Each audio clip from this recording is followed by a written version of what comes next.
was no initiation. They never swore me in. I hear the calls again. Let the rain and the storms begin. Just when they thought it was over, it's like I've been born again. Born again.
Auto drive now enabled. Citizens of London are prohibited from using personal drones within the city.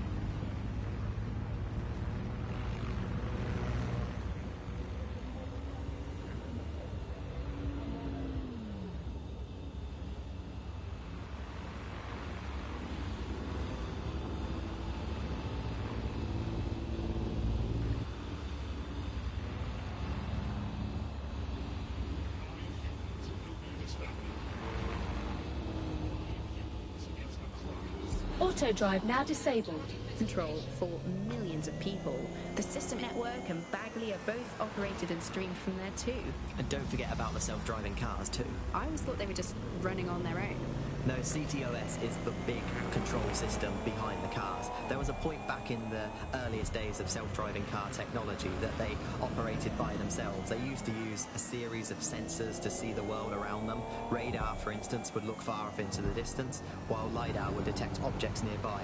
And while these cars still use some of this technology, Bloom CTOS and its detailed maps and data that it has on London really makes Bloom be able to take control of it. And CTOS can take control of your car if you're parked incorrectly. It's no surprise that it was made mandatory to have a self-driving car. The system is so bad though, it's so annoying. Whenever I try to use one of the shareable self-driving cars, I always find myself stuck in traffic jams or roadblocks. Not to mention the accidents. I've heard so many stories of cars shunting into the back of others. I think they're worse than human drivers sometimes. The technology was meant to make things better, but Bloom has made it so bad that it just makes London even more chaotic than it was before. I'm giving up on the cars. I'm only using the bikes, which are not self-driving at the moment, at least. And don't even get me started on the data. Everything that Bloom sees from your movements around the city and the self-driving cars is collected and feeds back into its big information control system. Oh, not you and Bloom and privacy again. You're a broken record. Not as broken as our city's cars.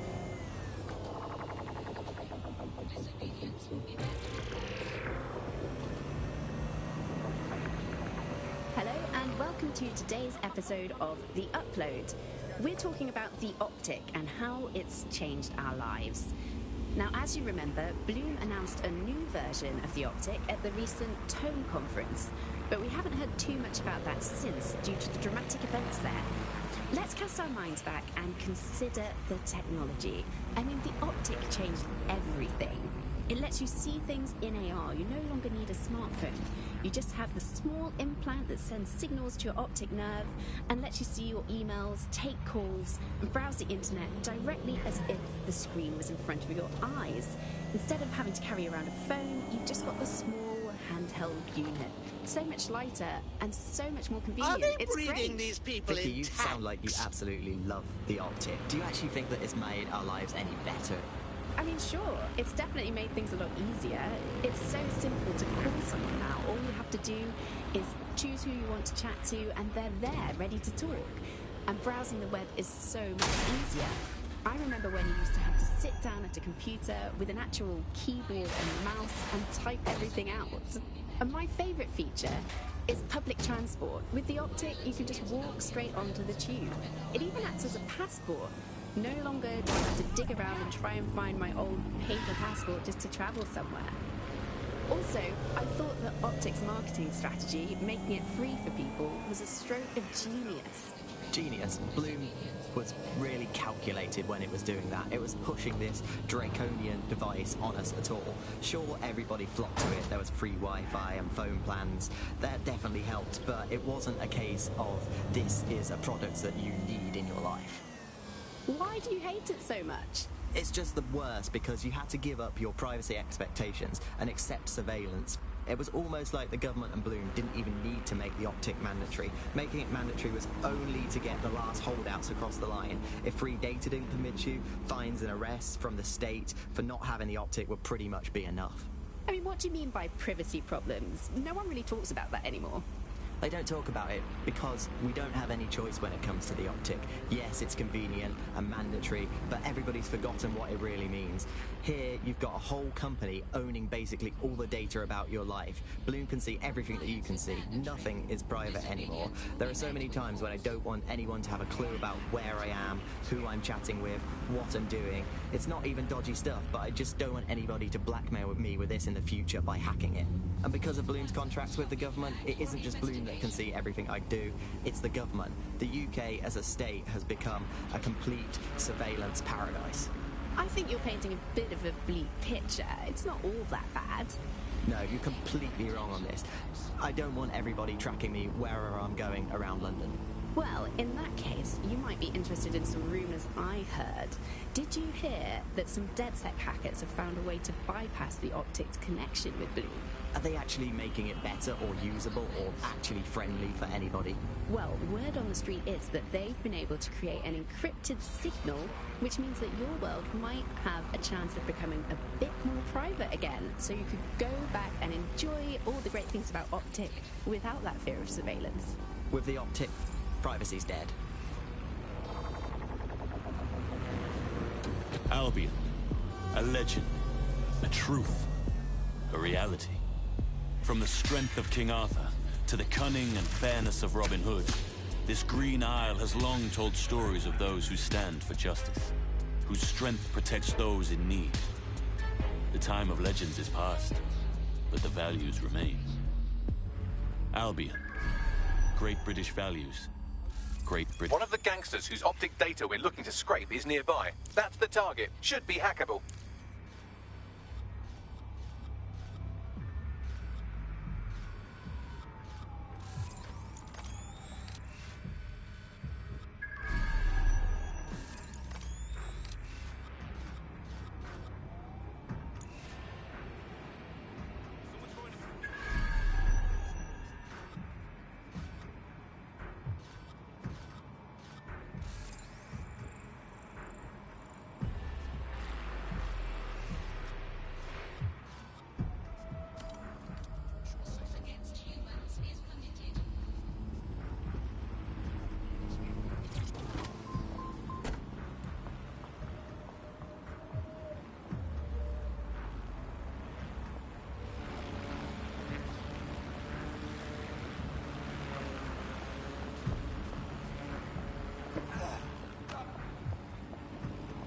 Come out.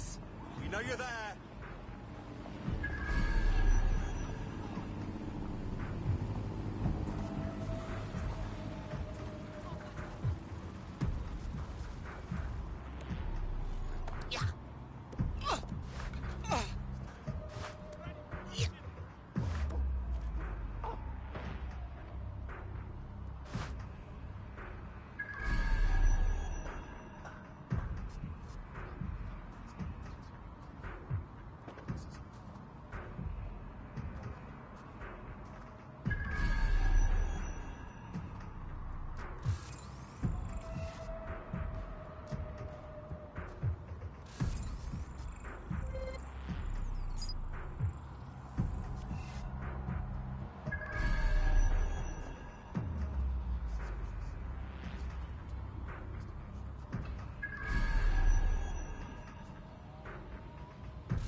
That's one criminal scraped. Now let's see about their friend.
What the hell was that?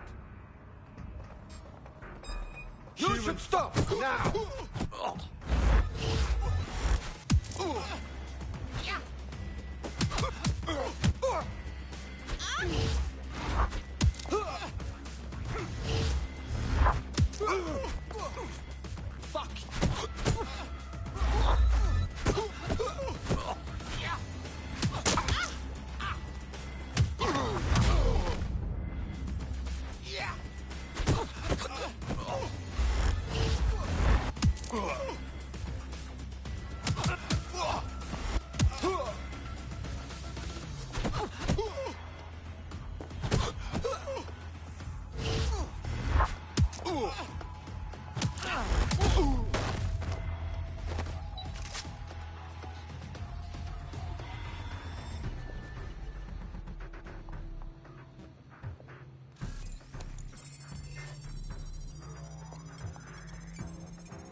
Both of their optics are squeaky clean. They're smart. Shit. Did I underestimate these goons? Is there a lesson in this about humility and... Oh, no, never mind. I've traced their comms back to a remote server. I'm still amazing. Then let's pop by and see what we can find.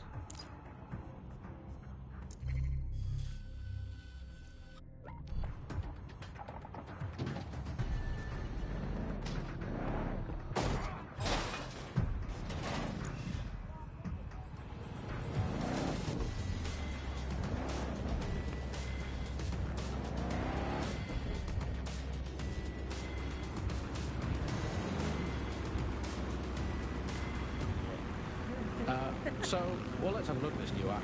Alice, I'm sure you've got it on your phone. I mean, at first glance, with the interface is lovely. It's so neatly designed. A simple button to snitch on someone. That's so much better than non-government informer apps like Stool Easy, Canary or Narc Shark. I mean, look, I just need to geocache where the person I'm ratting on currently is. Let's call her, for the sake of argument, Alice.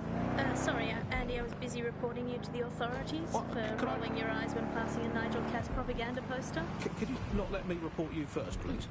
Let's have some decorum about this. I'll just take a quick little photo so they can get a drone to pick you out of the crowd at your next riot or trip to the shops or in the woods. And you can input your accusations with the app. Well, let's go old school. Let's call the phone line. Let's call the phone line. Here's the number, listeners, in case you want to dob someone in, as long as it's not me. 0044 203 807 3832. And don't forget to get the permission of the person who pays your bills before you call that number. Hey, I'd like to report my co-host Andrew, who runs an underground satirical anti-government comedy show, for running and co-hosting an underground satirical anti-government comedy show. Also, he does terrible puns. Well, excuse me, I have a suspect for you. That is my co-host, Alice. I have some evidence for you. She tutted audibly at the sight of an Albion vehicle in the street yesterday. She says she prefers pigeons to Oh, Bloom my. drones. I mean, come on, seriously, when did a drone ever crap on your picnic? And what's more, look, I've no idea if this is true or not, but I have it on very good authority, so please write this down, that she owns not one, but 2 unlicensed fallopian tubes, whatever they are, but they sound dodgy. If I had a crypto for every time someone had reported Auto drive now fallopian enabled. tubes, I'd have 3. Sure, I think it converts to about 120,000 Great British pounds in the old money. We'll report back in the next episode about whether or not we've been arrested and interned. I mean, I love this system, Alice. I mean, no more awkward, rumbling resentments with your neighbours, your colleagues, or what the heck, in for a penny, your family. You just dob them in and be done with it. But I guess it could backfire. I mean, the thing is with a family, inevitably parents and their children, they end up squabbling, and, you know, today's Britain, your kids Auto drive now dob you disabled. in, so you might as well get in there first and preemptively counter-dob them in. Reminder, the criminals we're investigating have a server at this location.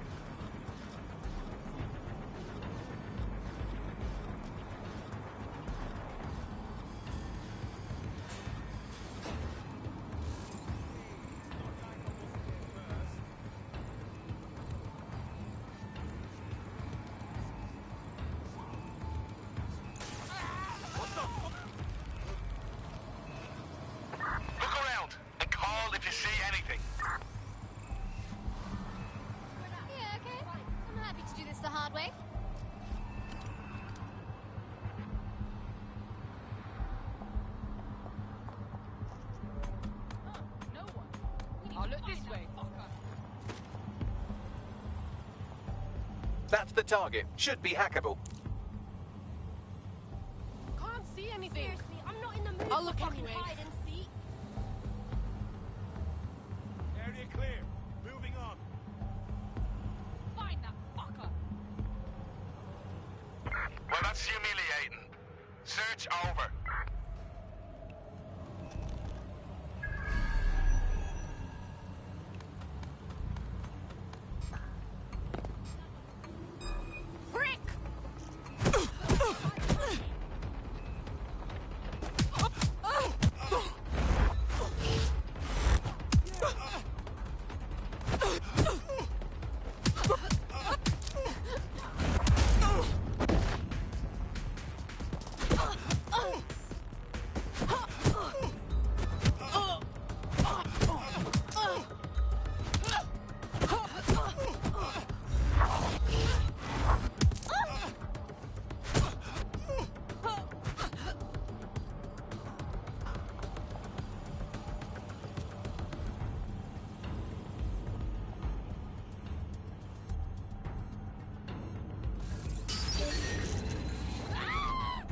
Down here? Right, it's hacked. Find the fucker. Where the fuck are you?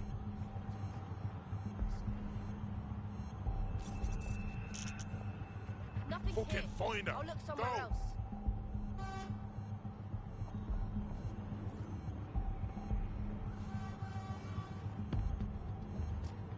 Find her, or it's our asses. Clear! Everyone look for her. Stay in contact.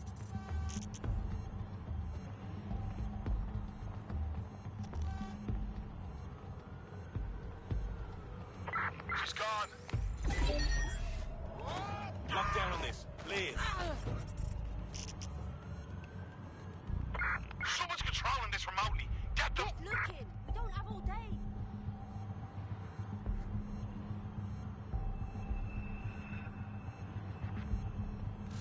Dipshit's here. We just have to find them.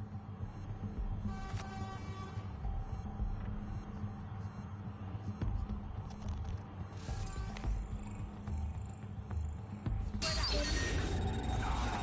Hacked vehicle. Lock it down. Scour the area.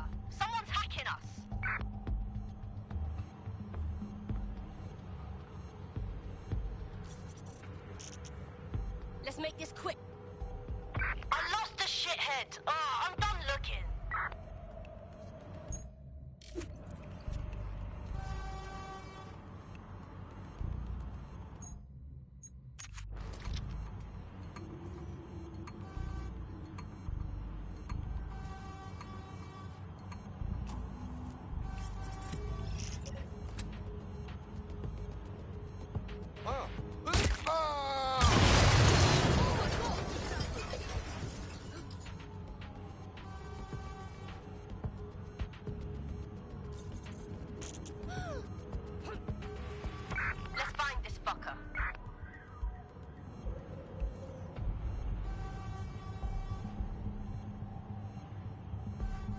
Get looking! We don't have all day!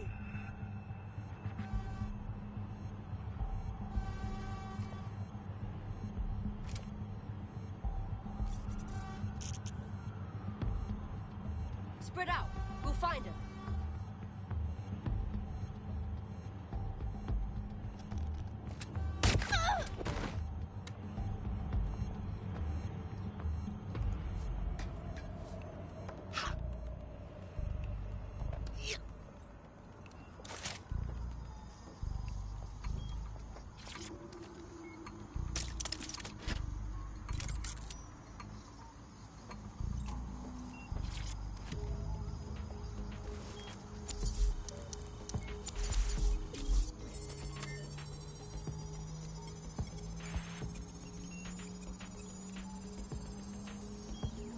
Transfer complete.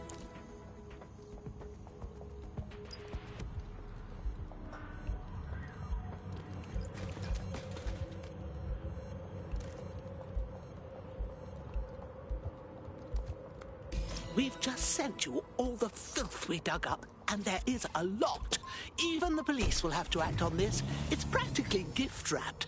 Shit, you fucking did it! If you truly want to repay us, why don't you join DedSec? We could use you. Yeah, let's do it. Data is collected on citizens in every possible way. Data is collected through surveillance cameras. Data is collected from television sets. They don't even necessarily need to be super smart television sets.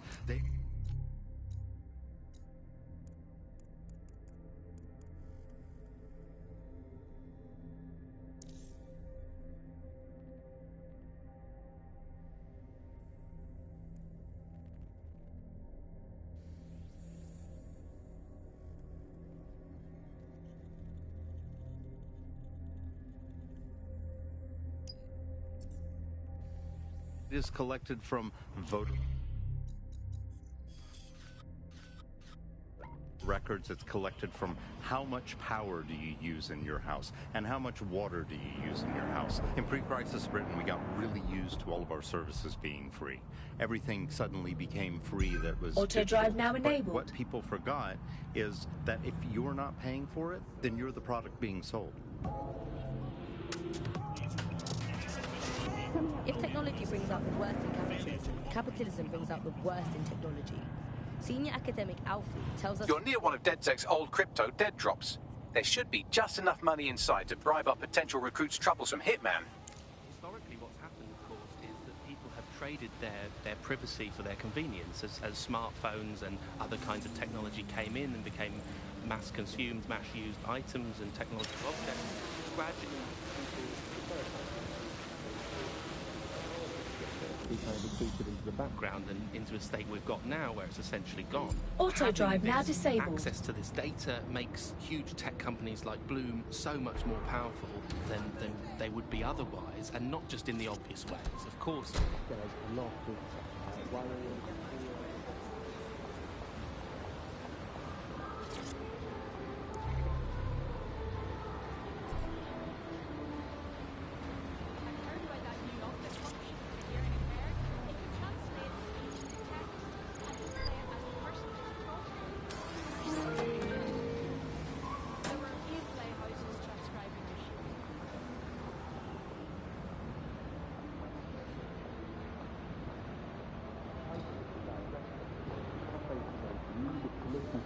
And these suggestions are not just predicting what we might like to do, they're actually influencing the way citizens move, think, eat, meet, and use their city as a space. So London has become a place where a small group of surveillance capitalist companies like Bloom can control the movements of individuals and orchestrate the way they move around their city and the way they essentially live, the things they do, the things they enjoy, and the life they lead. So we're really kind of outsourcing our decision-making, I would say, to a huge corporate capitalist company, and there's something very, very scary about that indeed. All these technologies can be used to not only influence us to act as the perfect consumer, but also to prevent us from doing radical and revolutionary things. So technologies in foreign nations that have been used are things like heat map features which show where populations are gathering. In-game rewards can be offered to people to take different routes, things like that. Traffic data can be manipulated to prevent people gathering and protesting, as has happened in some of the authoritarian regimes across the world recently. So what we're looking at is not only a set of technologies which make people behave as ideal consumers, but ones which actually can be put to use to prevent radical and disruptive behaviour in the city, which limits the power of any kind of revolutionary force. Gods, is that the time? So, if you thought you had a private life, get used to it. And we're not going to reclaim our lives without a fight. I'm Tash, and you've been listening to Buccaneer, keeping the resistance informed. Keep listening, keep fighting, and remember, nobody owns you but you.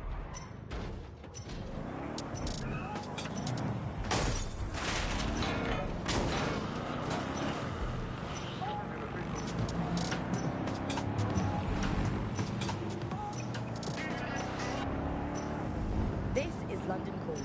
You're listening to Buccaneer, your pirate podcast source for what they... Well, you bungled that delivery, didn't you? Our prospect won't be happy. Special shout out from us to the boys and girls at the Signal and Intelligence...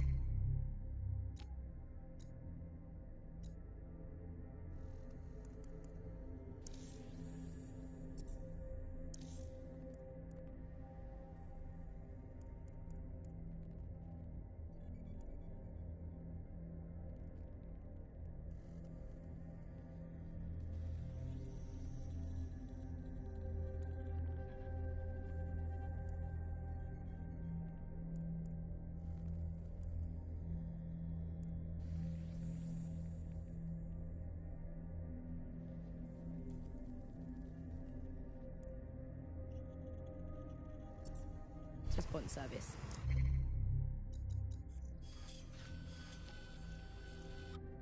Better known as SIRS. Why not? They're going to be listening anyway. They're listening to everyone. But don't worry, we're not going to say anything bad about a massive, unaccountable spy organisation who uses its powers to stifle dissent and shut down free speech. Instead, we're going to look at how SIRS became so powerful. And as usual, we'll keep everyone's names and locations secret, so SIRS doesn't come looking for them. Ian was a veteran political writer and broadcaster back in the days of pre-crisis Britain. Is the world we're living in now fascist? Well, this is what fascism is. It is the complete and total control of the individual. The desire to basically say to the individual, nothing in your life matters. On an individual basis, you are now part of the whole, part of the nation, and the only meaning that you will find in life is to become part of the nation. What is a nation? A nation doesn't mean anything, right? The nation is basically just encapsulated by the leader that takes over, that claims that he, has this sort of access to the soul of the country, to the soul of the people. He never does, it's just a myth, but that's what they go for. And on that basis, they take the right to control every aspect of your life, from who you talk to where you eat, to where you go to hang out with your friends. And what we're seeing now is a contemporary iteration of this process where you get corporations and the state operating in tandem, basically molded into one another. But that isn't that rare. I mean, we saw exactly the same thing in Nazi Germany. You look at the concentration camps that operated in Nazi Germany, there were private companies in those camps making use of that slave labor. Fascism often works with corporations, and it's doing the same now. That's the way in which they track what you do. That's the way in which they track you.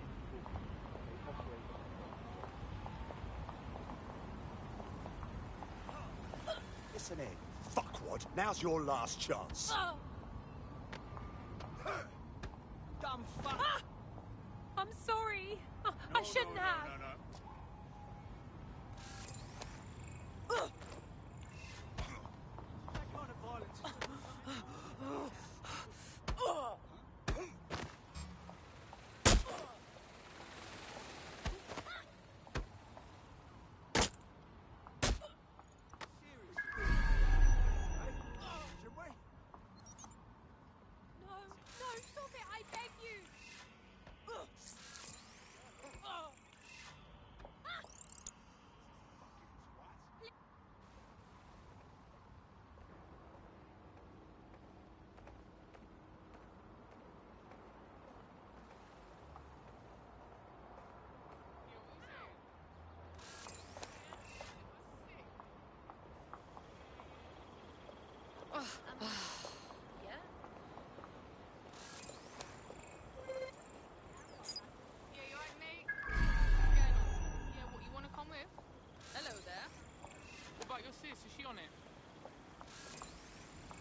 whatever? Uh-huh. No? Uh-huh. Home for the homeless. Yeah. Whatever. You okay? Give us back our homes. Yeah, whatever. Housing for all. That's right. I'm sick and tired of Clan Kelly's thugs strutting around as if this city was theirs. They're everywhere, snatching people off the fucking streets, bullying us. If someone's willing to list activist as their vocation, I suspect they'll like what we're about. Shut it. Moron. To leave. Love it. Yes. Such a dick. Yeah, no worries. Yeah, that's all right. Yeah.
The current threat is... They're hot on it at the moment. They fucking stop me, bro. They're everywhere like fucking rats. No kidding. Interfering with Albion activities is considered a criminal offense. What the fuck?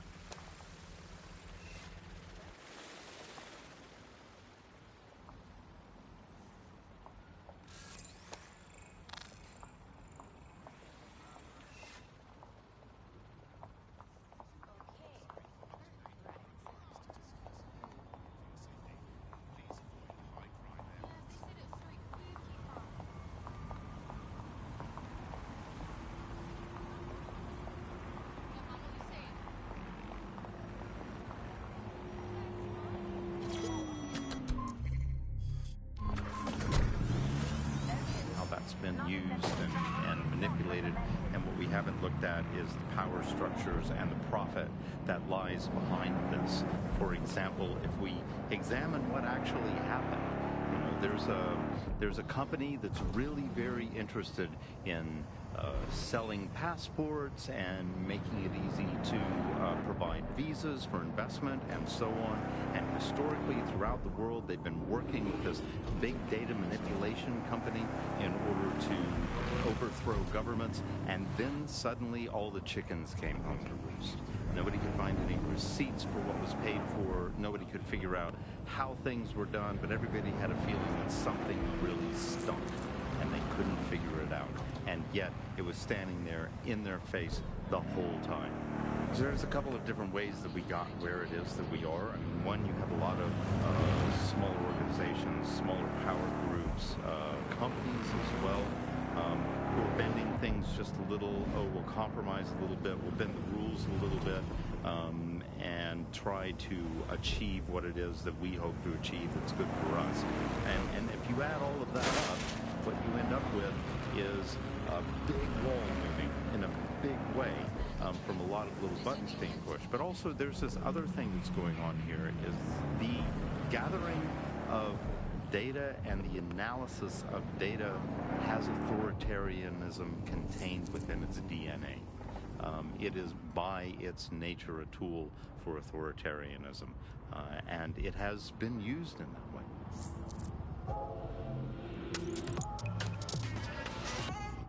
How does big data look into our lives? James covered it for the pre-crisis press.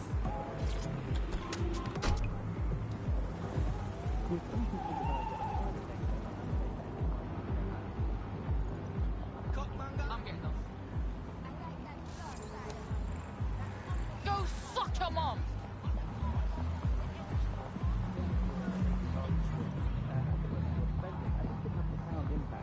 these systems emerge with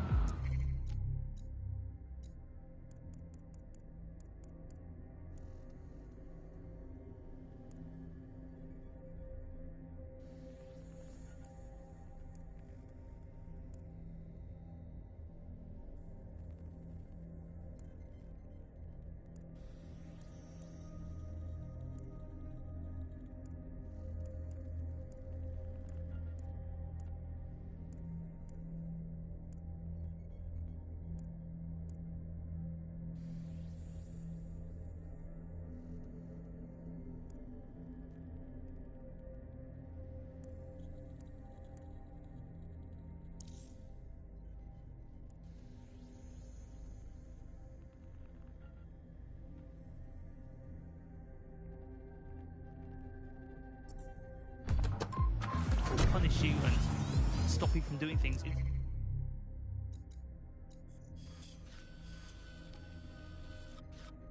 Society based on your behaviours, and this can be as trivial as if you jaywalk, if you cross the road in the wrong place, you might lose points. If you do some community activities or help your neighbours, you might earn points, and then this can be used to sort of evaluate you as a person. And this could mean, for example, better travel privileges, being able to travel first class, or being denied from travelling first class to not being allowed to travel at all. These systems are very real and very possible because of all of the data that is now held on us. So if your ears are burning and you think someone might be watching you, you're probably right. They're watching all of us. I'm Tash, and you've been listening to Buccaneer. Keep listening, keep sharing the show, and keep it encrypted. They're watching us, but we're watching them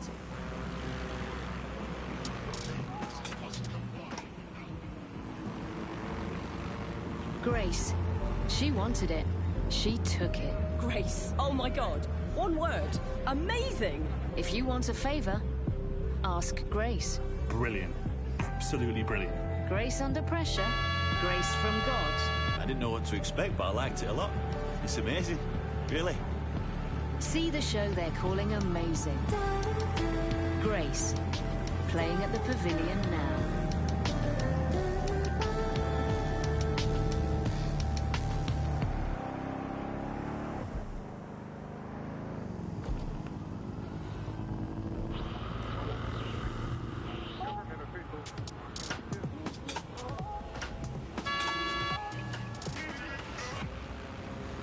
This is London Calling.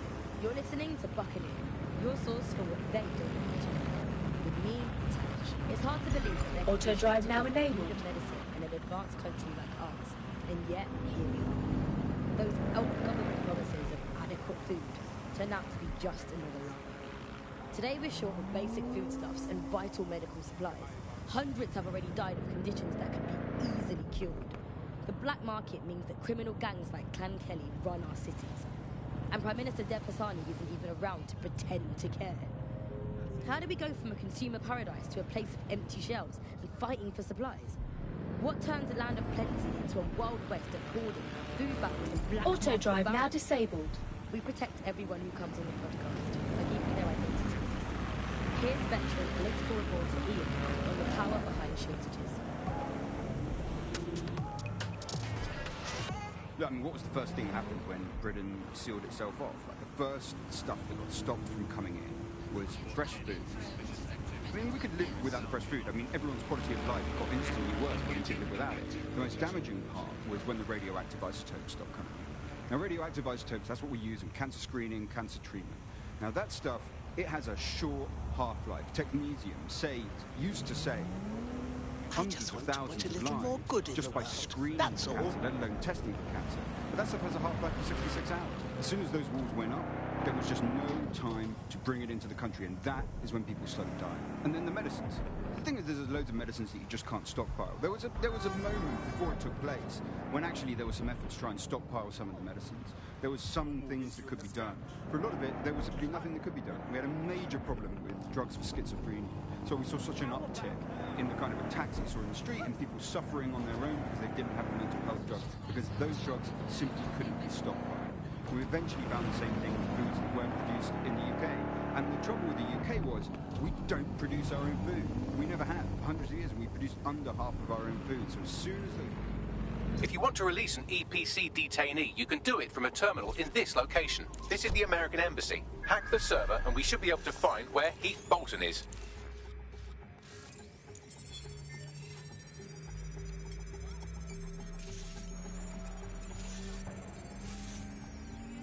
Deportation order cleared. Our prospect can rest easy now.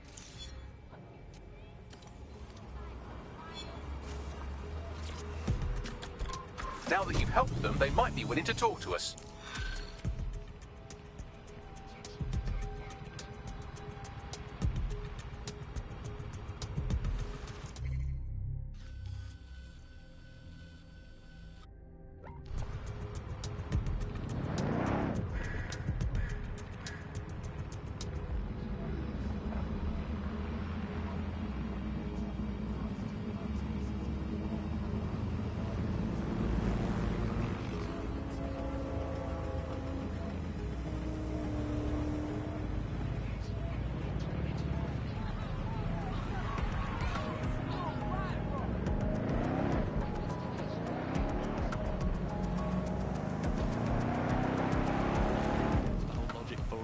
Running society in this way, that people will have enough.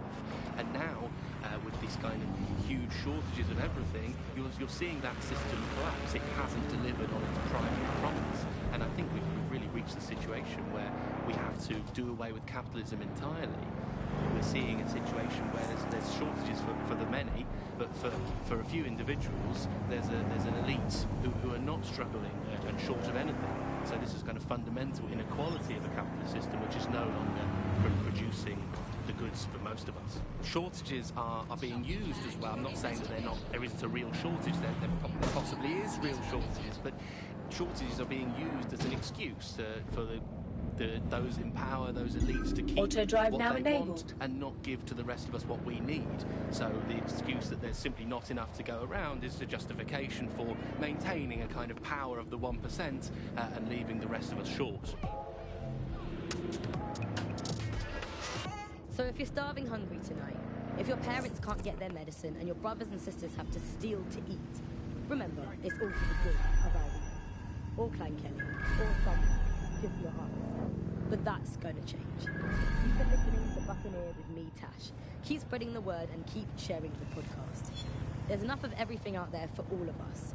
We just need the guts to take it back. Auto-drive now disabled. Every year, more than 80,000 construction workers in England suffer from a work-related injury. More than 25% of all work-related fatalities happen in the building industry. Construction sites are dangerous places. With Ixotek's drones, we're automating safety in the construction industry. Auto-drive now enabled. Saving money, saving lives. Put your trust in Ixotek.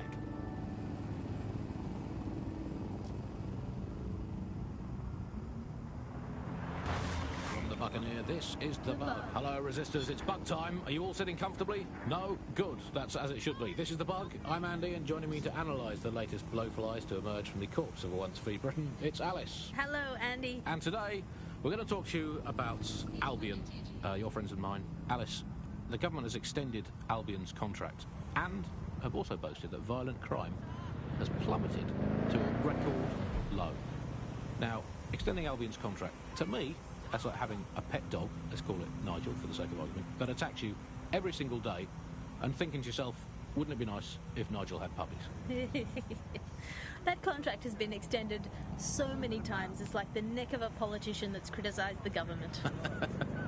I'm not sure entirely how those contract extension negotiations went, probably like a footballer. In the old days, I assume Albion's agent was leaking stories to the press about how our favourite private militia was being tapped up by Barcelona. The government panics and thinks, well, we better get them signed up before it's too late. But still, violent crime, a record low, although I imagine that probably depends exactly how you count it. If you include violent crime committed by the state, either themselves or via Albion, their chosen violent crime contractors, who provide such a very valuable bargain service of beating people up, well, it's probably not quite as low as the figures suggest. I don't know. I think they're probably right. Who has the opportunity to commit violent crime these days anyway? The moment you pick up a fruit knife, you get tasered by a robot policeman and deported for looking Bulgarian. It's a much more peaceful society. It's just much less of a society. I want to know the details of the contracts, Alice. I mean, are they paid per dissident duffed up? Is it a set rate for each extrajudicial state mugging? And what is that rate? What do you think? Well, they certainly look like they're trying to hit a quota of some kind. Well, what is the set rate? Is it, 99.95 cryptos bargain? Seems very reasonable indeed. I imagine they don't ask too much anyway. Because it's just so nice to get paid for doing your hobby anyway, isn't it? I imagine it doesn't even feel like work. I mean, who needs violent crime anymore anyway? You know, you can just starve to death without even starting a gang war. We do have to ask, exactly what does the Prime Minister make of all this? Auto drive now disabled. I hope they pick up. Hello, you're through to number 10 Downing Street. Hello, is the Prime Minister there, please? Let me just check. Sorry, you've missed him. I'm afraid he's popped out for the decade. Oh, never mind. Is there anyone else I can talk to? Yes, of course. There's a shady cabal of vested interests who control him and prop him up in power. Great, I'll have a chat with them then. Oh, and you remember when you could get away with prank calls without people coming round to your house to beat the shit out of you? Oh, happy times. You're listening to The Bug. Did you think the Prime Minister will ever come back? I don't think we've ever had a Prime Minister. Well, that's a much more reassuring way of looking at things. What have we become, Alice? When you look at the state of our politics, we're supposed to have the mother of parliaments. Well, this is one mother that has emphatically abandoned her kids in the woods to be brought up by wolves. And let me tell you, that never works out like it does in the stories. Wolves are bad parents, unless you're a wolf, in which case they can do a job bringing you up as a wolf. Do not give your children to wolves. And do we actually own anything as a country now? Is there anything we haven't flogged off for profit? Oh, I think we've basically just become a homeopathic Britain. Diluted and diluted until there's barely a trace of the original Britain left. But some quackish lunatics insist it actually works better that way. It's total bullshit. Is there anything left? New on the Bug this week, a new feature. The Bug Off feature. We're going to go to Bug Off and we'll get things going. I'm going to nominate Big Nigel. Nigel Catlin, this is Britain. History tells us this place is a bastion of freedom. I'm just not sure that that kind of freedom should involve Big Nigel expressing his freedom to run a private army. I guess historically there is a precedent, the East India Company. That was a trading house with an army of 250,000 soldiers, which is a lot for a company. The Bugs here do have Alex in a war with it, but truthfully, compared with Albion, the East India Company didn't operate its 250,000 strong army in London. You look like you're raring to fight back for this city. You're dead sick, right? Got a situation you can help with. We'll do our best. What seems to be the matter? I've been working as a smuggler for Clan Kelly. I thought it was harmless. It was just normal stuff, you know, mostly booze and baked juice, easy money. But then, I got this new order. They want me to move a shipment from this, like, fucking massive arms deal. Do go on. I want to be done with this Clan Kelly shit for good. But I can't just let them do this. If those weapons hit the street, someone's gonna get hurt. I need you to stop the sale. All right. No time for chit-chat, then. Thank you. I'll owe you whatever the fuck you want if you help me out with this. The weapons shipment is being prepared at one of Clan Kelly's hideouts. I'll send you the coordinates. Leave it to me. This is London Calling. You're listening to me, Tash, on Buccaneer. Your source for what they don't want you to.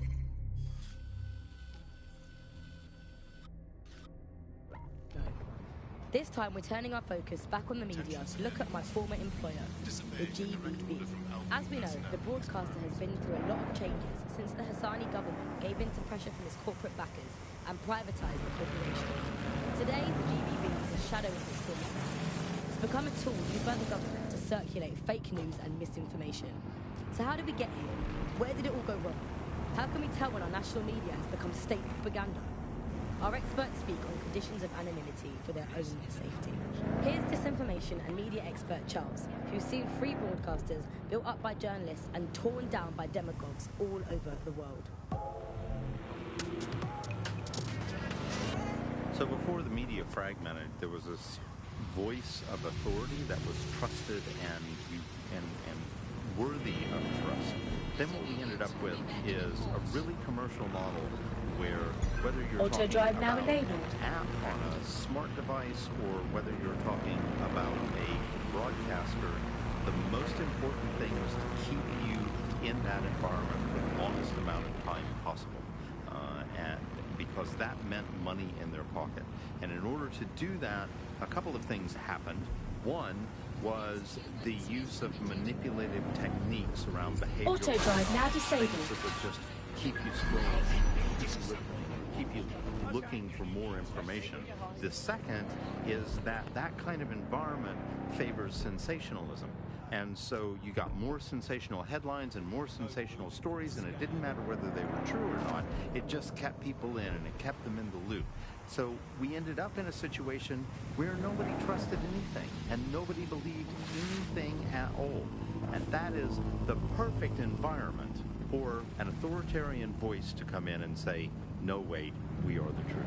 The ground for this environment really got created when we had suddenly authoritarian politicians everywhere. Anything that threatened them or they disagreed with, they would call it disinformation. That's disinformation, that's fake news. And again, we got in a situation where nobody really believed anything. And the trouble is if you were telling the truth, it's very hard to get your message to cut through all of the noise of all of the disinformation that's there. So like, you'll remember Out on the Edges, there was this story about when they would take a house by force, they would take any infants and they would crucify them. And that's a great, fantastic, viral story. How do you counter that story? With the truth. The only way you can counter it is by saying, no, they didn't. And of course, no one wants to spread that story. No one wants to hear that story. They want to hear the sensationalism. They want to hear how people were victims of violence when in fact they weren't. Or they were victims of insurgent forces when in fact they weren't. The news isn't neutral, it's a battle. Here's media researcher and academic Alfie.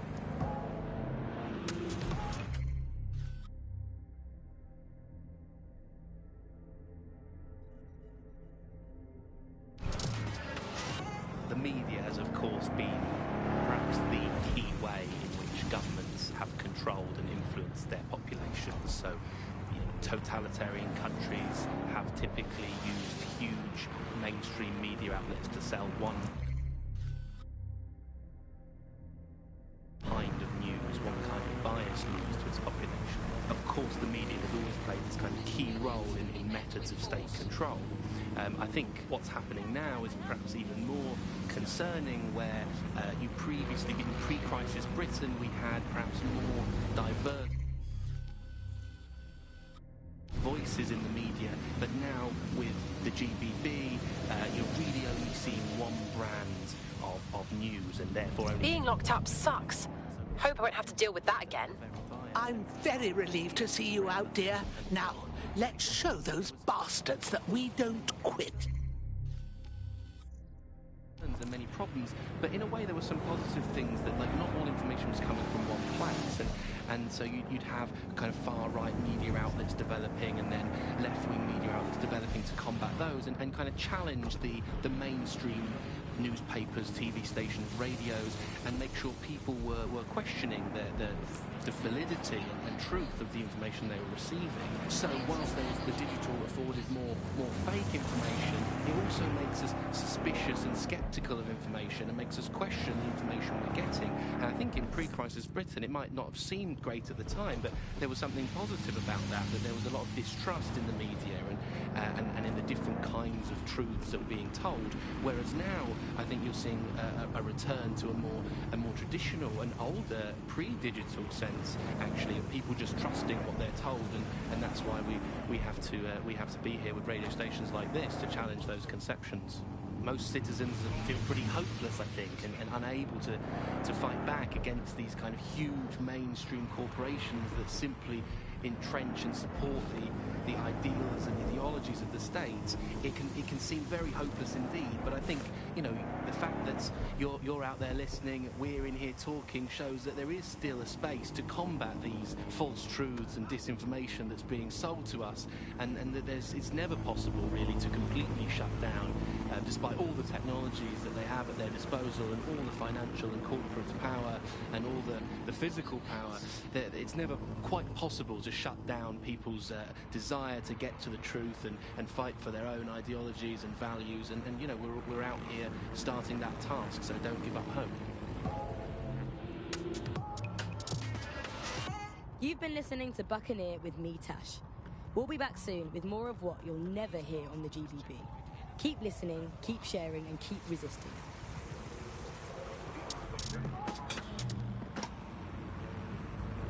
There's a time to be casual. There's a time to blend in. And there's a time a chap has to be a chap. Tailored, measured, and delivered with that dash of panache. Abbott and Brown.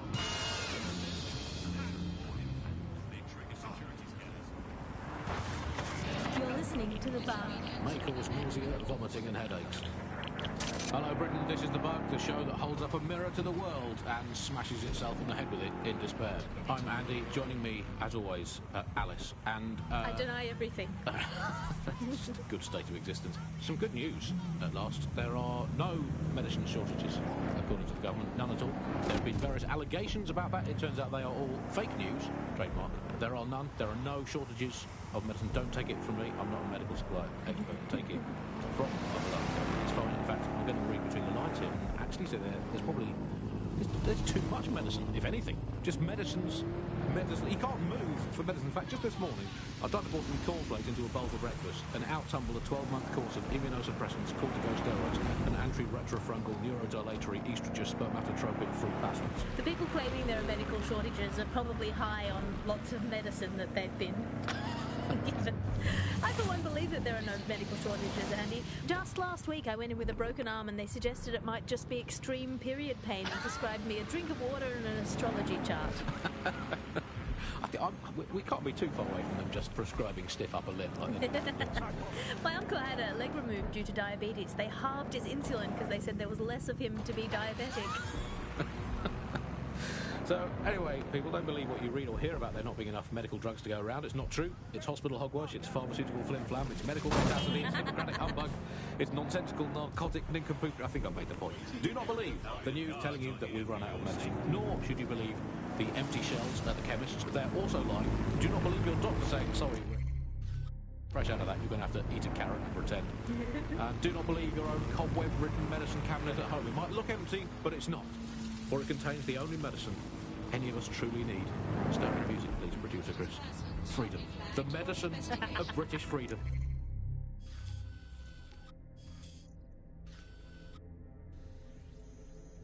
And the analgesic knowledge that however ill you may be, Bloom are keeping an eye on things for you.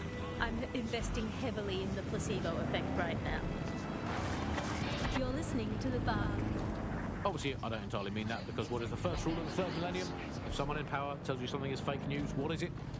Correct. A 110% cast iron, tungsten-coated, granite-scented, cosmically immutable, scientifically unarguable All fact. units, I But repeat, surely, all Alice, units. more We have reports of a hostile in your area. Monitoring for unusual activity.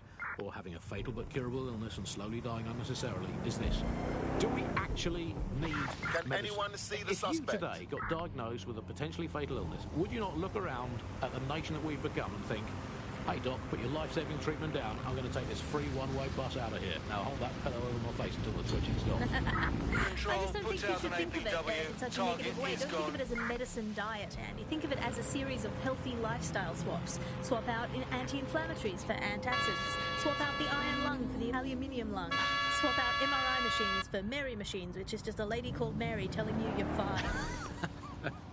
Obviously, critical shortages are as much part of our daily lives, our society and our culture today as things like football, music and complaining about the weather used to be in the old days. And, well, food shortages, yeah, we just learn to live with them, don't we? And there's a lot of positives as well with all these food shortages. I mean, we were eating too much anyway. As a nation, the government's just helping us live healthier lifestyles. It's so hard to diet on your own, isn't it? You need the support of a friend or a loved one or a government or collapsing social infrastructure. Positive too, meat, very bad for the environment. So we're actually rebuilding the polar ice caps every time we eat a scrap of lettuce. Positive three, the human race had already cooked all the recipes it needed. There was nothing more to be done with food. We've done that, we can tick it off, we've done it. I was bored of food anyway, I've been eating it all my life. If you've been doing the same thing,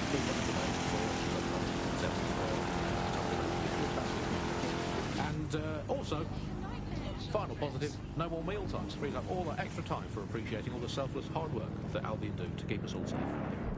Well, as you say, Andy, people are drawn to novelty, and everyone's had breakfast once. Why you got to keep having it again and again? Boring, repetitive. enough of that in life as it is. You are listening to The Bar. Well, another story that has come to the fore recently is that all European imports have been banned for public health reasons, which is great news. I mean, at least we can get ill-eating, good, home-produced, locally sourced, British industrially unsafe food. That's something we can all cling to. Public health reasons, those are curious words. Alice, I don't know, is that in case the public gets too healthy eating all that Mediterranean muck? The thing you're after is around here. Time to make a bit of a mess.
There's the shipment.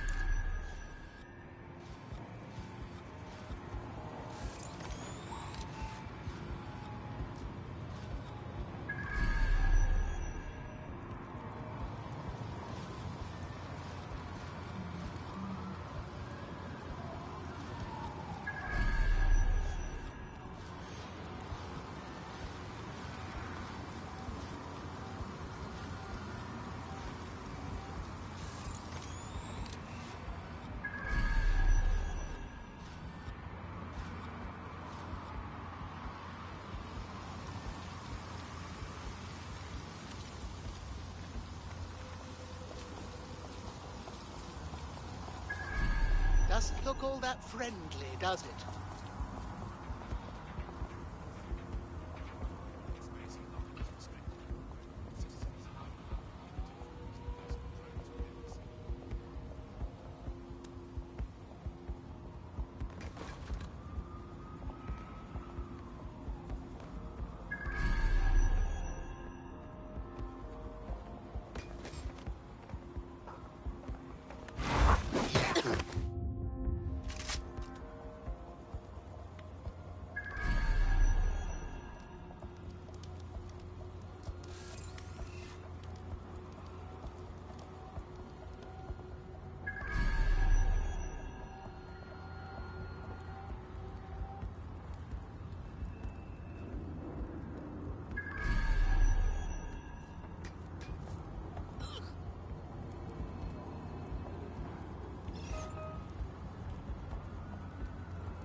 criminal friend once you're clear of the area.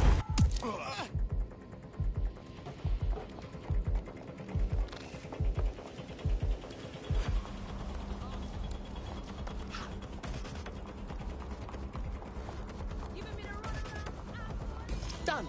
Fuck me. That one lorry had enough guns to kill hundreds. We have to keep Clan Kelly from getting shipments like that. Thank you for all your help. DedSec could always use more good people like you. Care to join? Yeah, I'm ready to make a difference. Threats at their own discretion. Go, get that waste now. I got your back.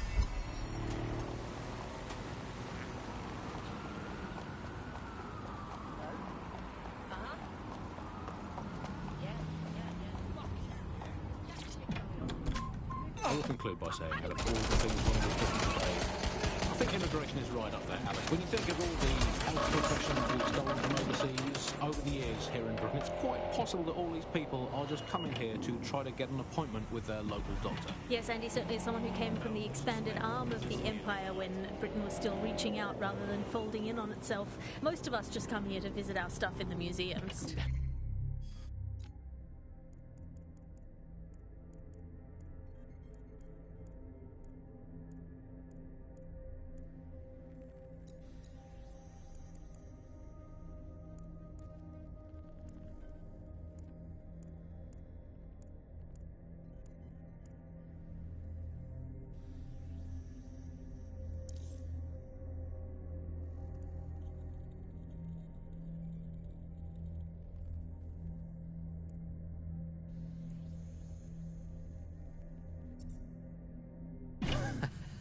British way.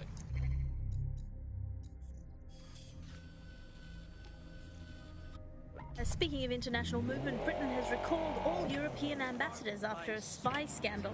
I think this is probably a good thing because British foreign politicians are always putting their foot in their mouths. How much worse can they do if they're not there? I mean, by definition, the fact that there's a spy scandal means that they were terrible spies. The point of spies is that there's never a spy scandal. Yeah, but let's give credit to all the spies that haven't been in scandals and therefore might as well not exist. Well, they've arrested those German spies in that SIRS crackdown on the illegals in Hackney, and I think that's Auto drive now enabled. I think I used to think of Germans as quite scary, but that was because I'd been watching World War II movies where the Germans all have English accents. They speak in that very precise way. It's very, we have ways of making you talk, and now Germans all have that American accent where it's all like, oh, welcome to the party. We're having a really nice time. They're much friendlier Germans. Let them stay. Well, that's all today, Bugsters. Remember, it's not as bad as it seems. Honestly. I hope. Until next time. Bye-bye.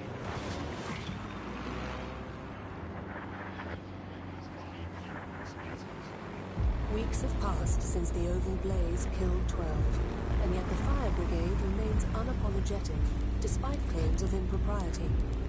Join us on GBB for the story behind the headlines.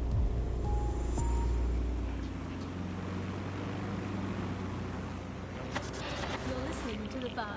Nibbling away on the rotting carcass of a once free Britain. Auto drive now Resistors, disabled. This is the bug, keeping the fire of hope alive in the vacuum of today's Britain. Okay, fires don't burn in vacuums. It's a little novelty Christmas light, shaped like a flame, but it's something. It is something to cling to. Joining me, as always, is Alice. And Alice, hold the front page. Technology apparently is here to stay. There's no way around that now. Much as I'd like to go back to the 18th century and see if we can have another crack at the Industrial Revolution and get it later on this time. But Auto drive new now tech enabled. is creating 4,000 jobs. Auto drive now 4,000 disabled. new jobs.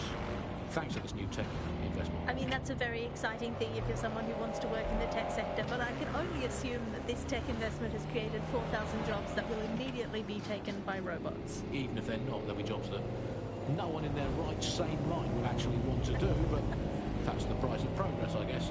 And we have to embrace the way technology is taking over everything, because maybe this is a ray of hope for us in this darkened universe, that technology will in fact render us all obsolete, and we won't need humans at all, because look at the bad things that are happening now. What is the common denominator behind all of them? I don't know, Andy, tell me. All the bad things that are happening now, all the bad things that have ever happened, all involved human beings. They're always involved whenever anything goes wrong from the very dawn of time.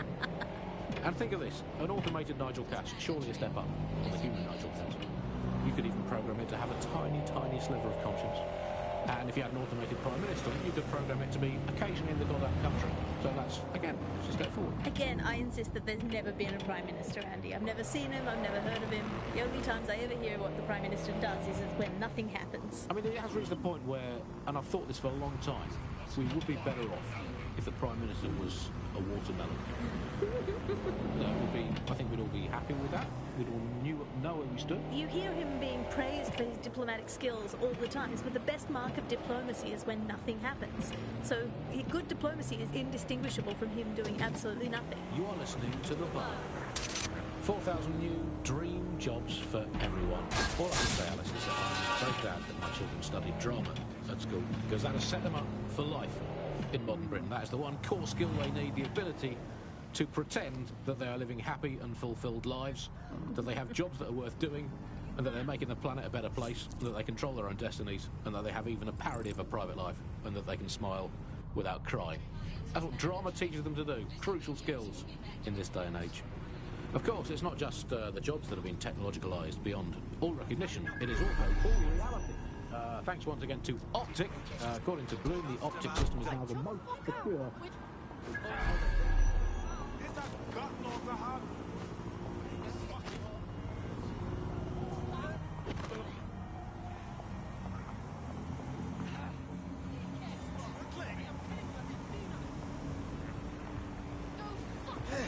I'm going to make a little room. It's fucking rubbish.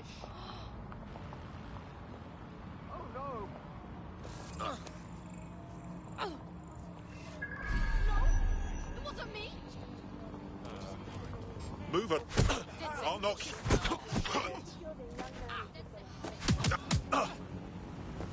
You asked for it. Oh god.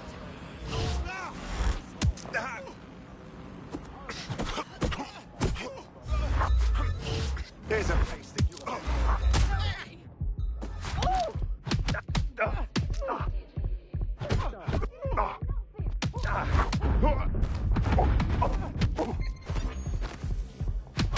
Suspect reported in your area, potentially armed and hostile. Understood, Control. Prisoner released. I'll make sure they know who to thank. By the way, I have some exciting news about the woman you just helped.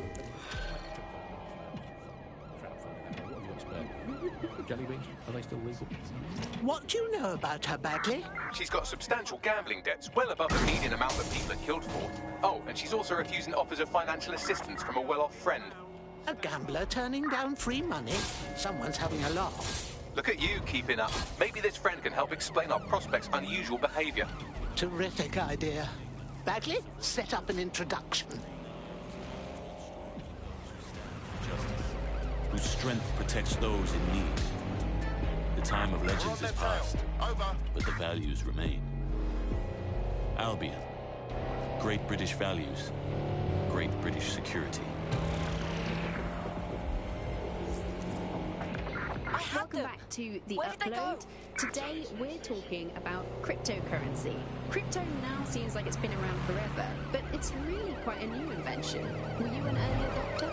I was one of the first that was in this market. There seemed to be a new way of financial transactions, a new way of money. It's something that we could completely reinvent and change some of the legacy financial systems around the world and really give power back to the people. Yeah, it was a real shift in the way that the world works. And let's recap the basics. So central to cryptocurrency is the distributed ledger technology, the tech that keeps track of all transactions. And what this means is you can have a decentralized system without having to trust any one party, like old-fashioned banks. One of the reasons why I got involved so early was that you could stay anonymous. Yeah, the features of cryptocurrency very much fit into that early mindset. It was all about finding an alternative to centralized systems. It was kind of a countercultural punk ethos. The whole point of the distributed ledger is you're not trusting any one person to keep track of who has what money or how they're spending it. It's all out there in the open we have for a visual anyone to on the see, suspect. and yet you can remain secretive. But not everybody now wants to keep up this crypto legacy. They don't share this attitude anymore. We've seen institutions, businesses, even governments experimenting with crypto, which doesn't really fit into its original radical counterculture mold. Yeah, it's kind of weird today to think of people not using cryptocurrency. It's so mainstream now. You know, I'm almost nostalgic for the feel of cash. Good old-fashioned paper and coins. First they changed paper notes to plastic notes, and now it's just all digital. There's nothing to hold on to. It was great just to be able to have a little bit of money to carry around with you. I think the turning point in the UK really came a few years ago when the pound dropped 10% over just one season. People living off grid started using crypto, and just as everyone was losing faith in the pound, they were gaining it in cryptocurrency, which turned out to be much more stable, kind of the opposite to what people thought in the beginning. And then, of course, there was the recession. It didn't take long for startups to see an opportunity in this new way of doing finance. A lot of traditional money was converted to crypto, and it really shook up the financial sector. Can you remember when they first introduced crypto cash points? That was really sneaky. It was a classic startup behaviour. They just installed them everywhere. No consultation with the government, no approval or anything. But people immediately started to use them. Yeah, it kind of reminded me of how Bloom put out the Optic. They just made it free and flooded the streets with these devices. Suddenly everyone had them.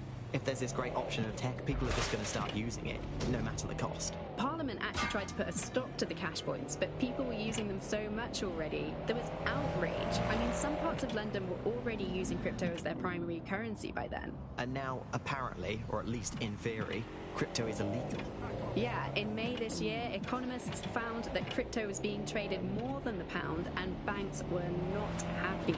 They basically forced the government to ban cryptocurrency in a last-ditch effort to save the pound. But it's not like that's worked. People are still using crypto, and it's been pushed further, deeper underground. Things used to work fine with crypto, and it was just a peer-to-peer sharing economy-style system.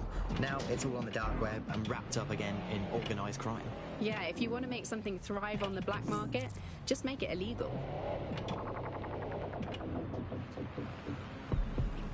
Run it. Jump it. Climb it. Conquer it. Whatever you're doing this weekend, Scoreline has the gear you need to get your heart racing. You do it, we close it. Scoreline. We're more than sports. You're listening to The Bug. May cause nausea, vomiting and headaches. You're listening to The Bug, the Resistance comedy show brought to you by the Buccaneer Network. I'm Andy, joining me, as always, Alice. I'm excited to be here. Apparently, the Resistance is not going well. Again?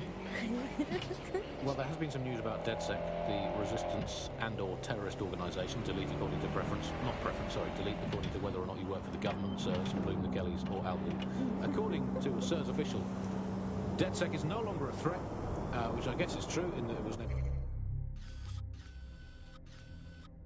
threat in the first place. Reminds me of when my great aunt Gladys had her appendix out. Oh, Andy, that surgeon's a real threat, waggling that knife at me, trying to knock me out.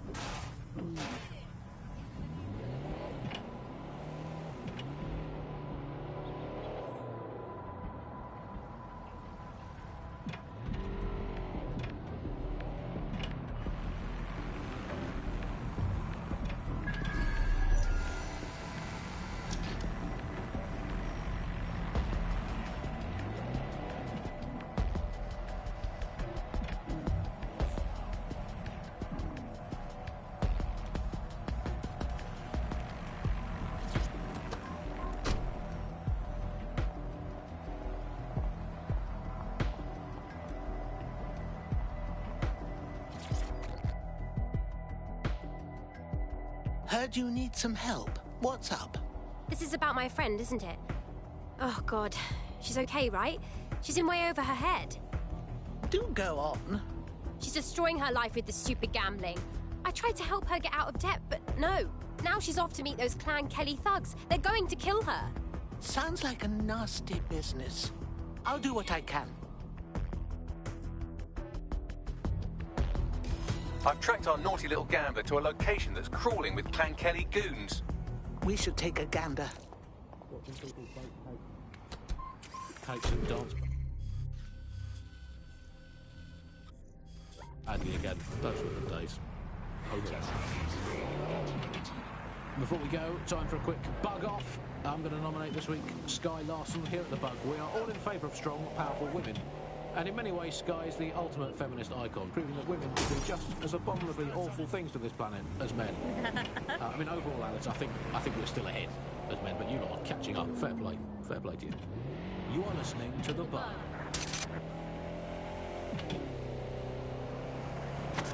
You're listening to the Bug. Nibbling away on the rotting carcass of a once free Britain.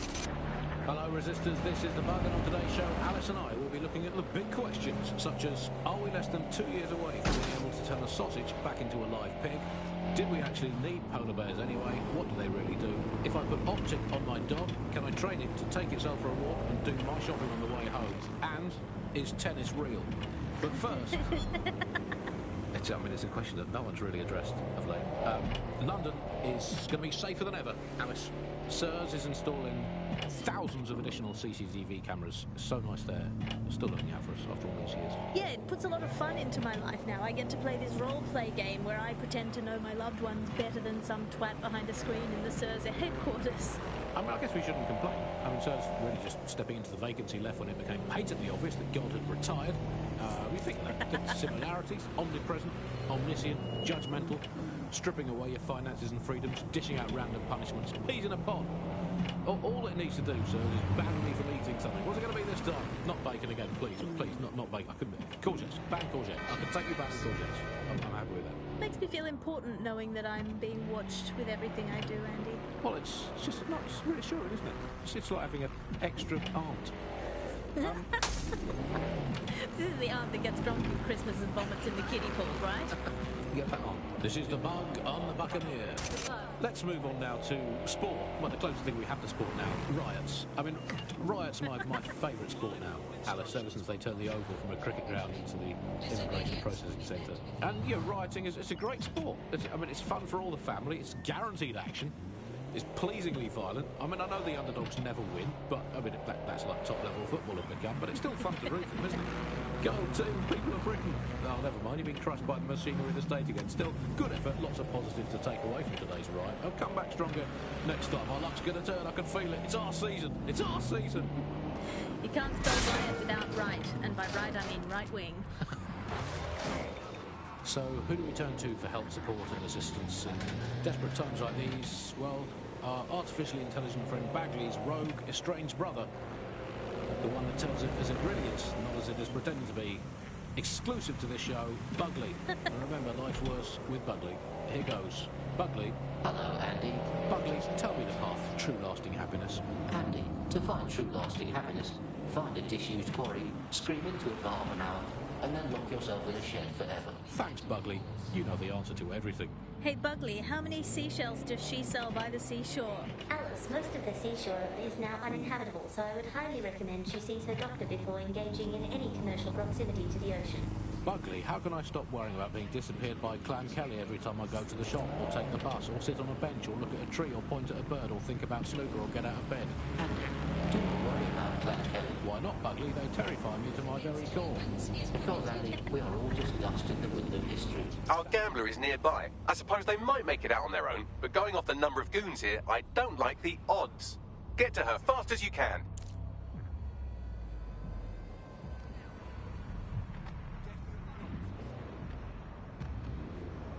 You decide how this goes.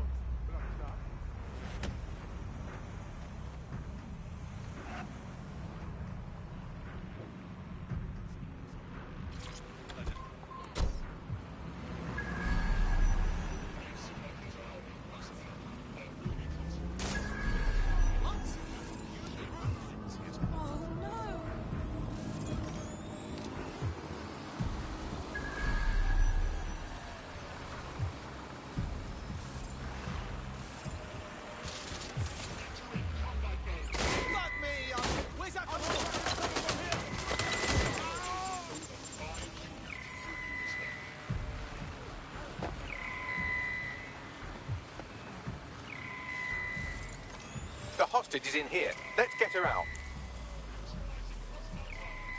It'll be my pleasure to kill you. I can't get up!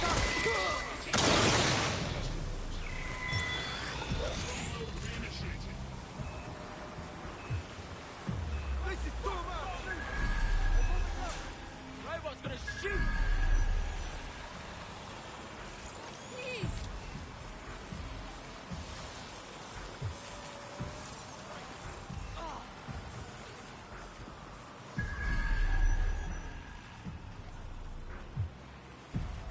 Do not hesitate to report a crime. Combat zone engaged.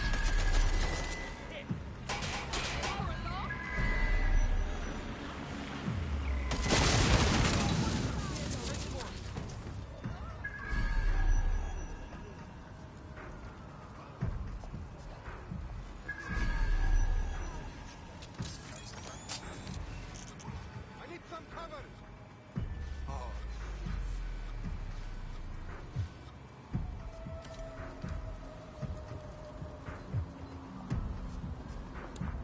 Please, I need help!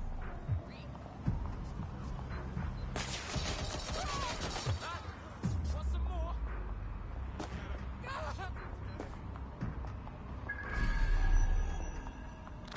I need urgent backup now!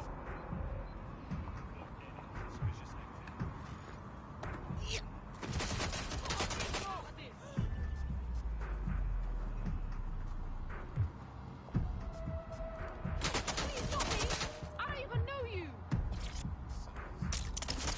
Get down! Everybody get down! Changing clips!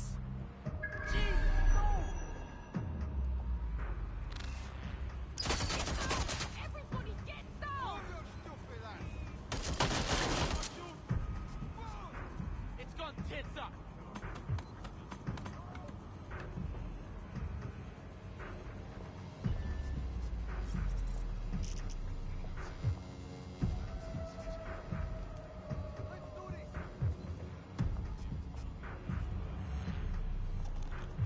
I'm taking cover!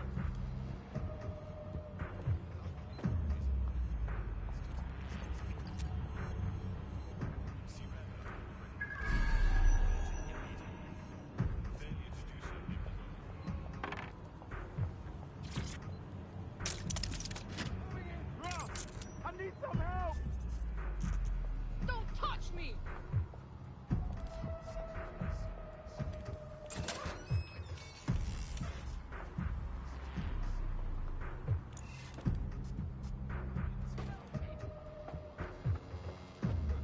Going to cover! I don't like this at all!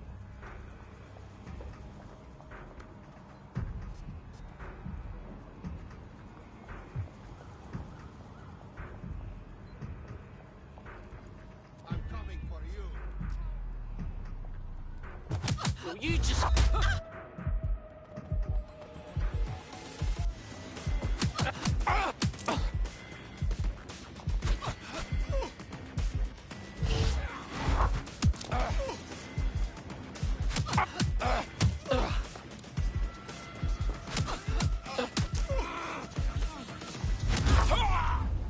And that's more decency than you'd show me.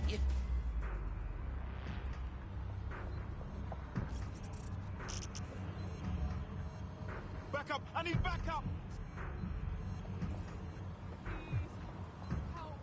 I'm moving up!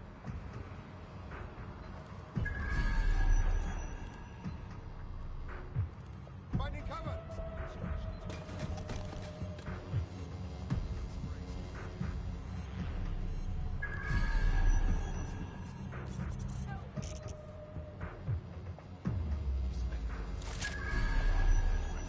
I need help!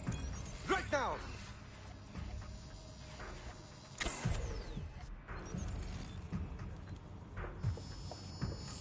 Please, not me! I don't even know you!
Well done.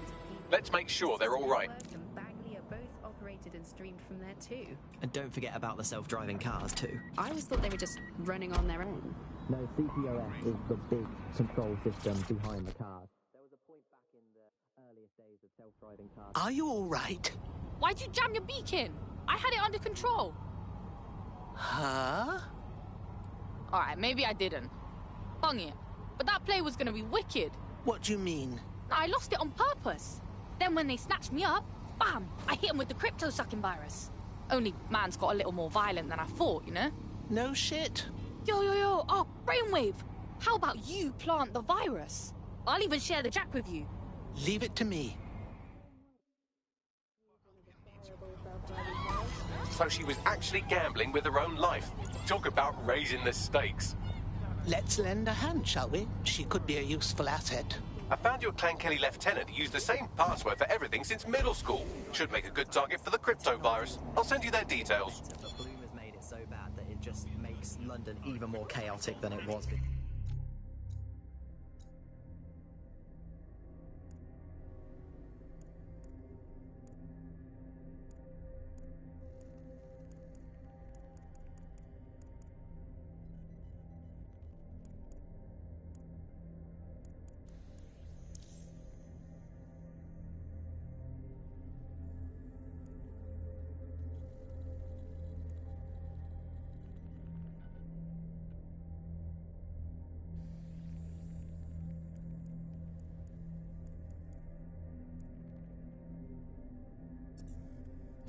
I'm giving up on the cars. I'm only using the bikes, which are not self-driving at the moment, at least. And don't even get me started on the data. Everything that Bloom sees from your movements around the city and the self-driving cars is collected and feeds back into its big information control system. Oh, not you and Bloom and privacy again. You're a broken record. Not as broken as our city's cars. Requesting a lockdown. Mates party. Time to play that audition track. Or just listening on the move. Auto drive now enabled. We don't want you to drop a beat. We want you to drop the mic.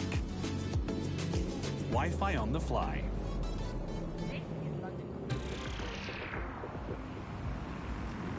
Auto drive now disabled. Hello, and welcome to today's episode of The Upload. We're talking about the Optic and how it's changed our lives. Now, as you remember, Bloom announced a new version of the Optic at the recent Tone conference, but we haven't heard too much about that since due to the dramatic events there. Let's cast our minds back and consider the technology. I mean, the Optic changed everything. It lets you see things in AR. You no longer need a smartphone. You just have a small implant that sends signals to your optic nerve and lets you see your emails, take calls, and browse the internet directly as if the screen was in front of your eyes.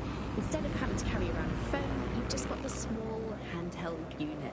So much lighter and so much more convenient. It's great. Vicky, you sound like you absolutely love the Optic. Do you actually think that it's made our lives any better? I mean, sure, it's definitely made things a lot easier. It's so simple to call someone now. All you have to do is choose who you want to chat to, and they're there, ready to talk. And browsing the web is so much easier. I remember when you used to have to sit down at a computer with an actual keyboard and mouse and type everything out. And my favourite feature is public transport. With the Optic, you can just walk straight onto the tube. It even acts as a passport. No longer do I have to dig around and try and find my old paper passport just to travel somewhere. Also, I thought that Optic's marketing strategy, making it free for people, was a stroke of genius. Genius. Bloom was really calculated when it was doing that. It was pushing this draconian device on us at all. Sure, everybody flocked to it. There was free Wi-Fi and phone plans. That definitely helped, but it wasn't a case of this is a product that you need in your life. Why do you hate it so much? It's just the worst because you have to give up your privacy expectations, and it's just surveillance. The target for that crypto-stealing virus is around here. I understand.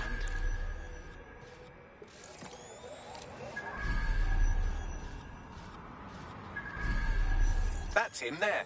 Get ready with the virus upload.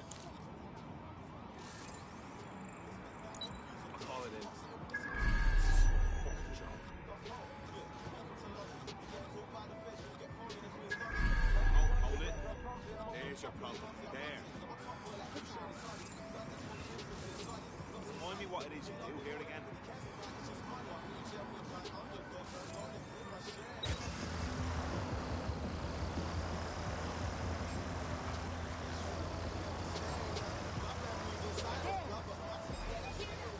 Well, that's disconcerting. Hey, I need a lockdown on that thing. Hold on. Kit there, it's not all that bad. No, you're completely wrong on this. I don't want everybody tracking me wherever I'm going around London. Well, in that case, you might be interested in the rumors I've heard. If you say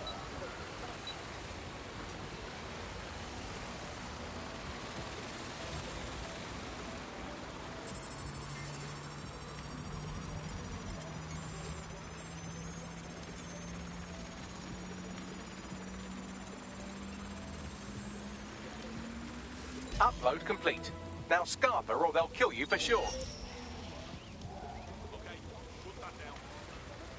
Control, I have a possible This vehicle's fucking hacked. Find a prick on it. Virus install complete. She'll be well chuffed. Let's give her the good news. Well, that's done. Safe.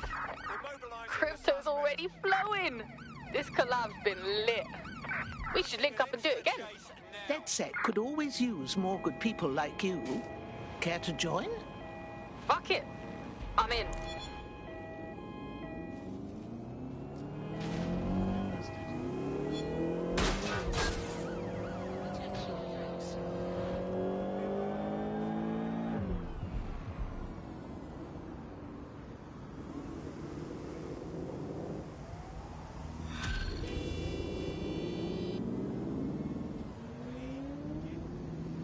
Here's something fun. I was doing one of my routine head counts, and it turns out one of you is completely unaccounted for. Probably kidnapped. God's sake. Yes, I'd say that's an astute summary. Moments before they disappeared, they were in close proximity to a man you victimized a while back. Finding him is the best chance we have of finding our operative. Leave it to me.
the kidnapper is in the area, along with some other shady characters, you should be able to get your missing friend's location off his optic.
Not finding anything.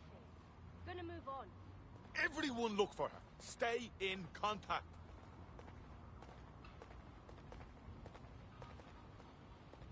Get looking. We don't have all day. We're done here. Fucker's gone.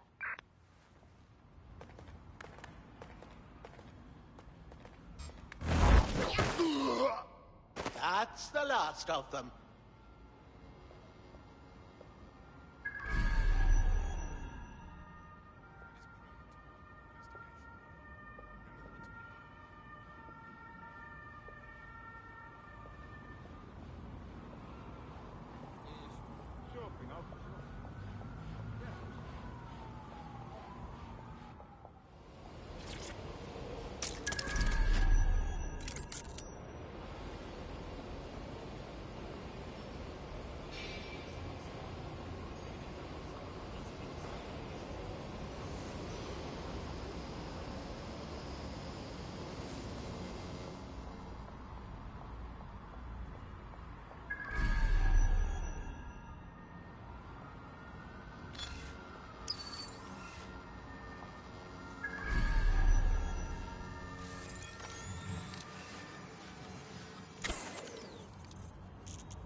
Quiet!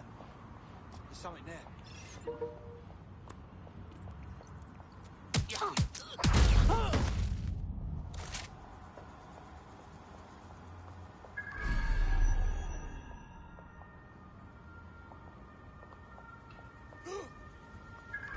Fuck me! Human fucking excrement.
GPS analysis complete. I've got a bead on our kidnapped operative.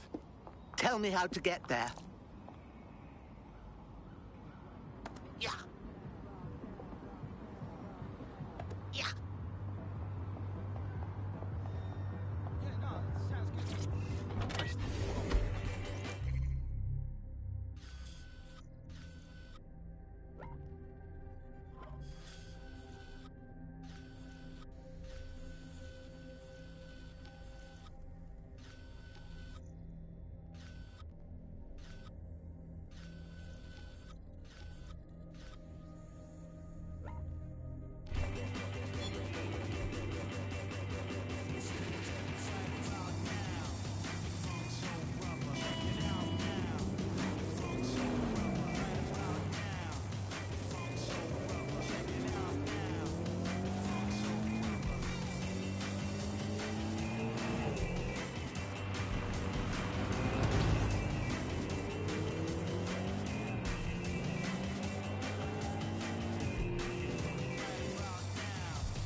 Our missing operative is here. Oh, and some armed guards too. Fun.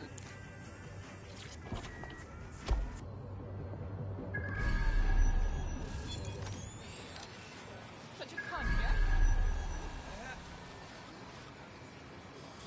Nothing for you, authorised personnel only. You looking for something?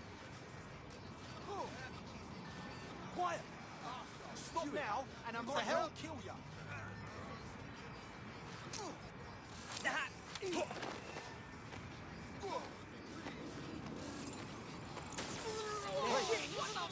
you hear something? What was that? Clear. Moving Find the toss pots. Yeah, okay. Spread out. We'll find him. We'll go with hiding it.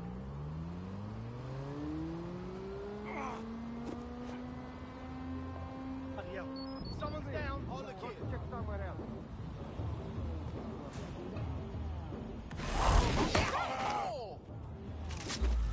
Clear. Check elsewhere. Come here. Come on, then. Give you a hand.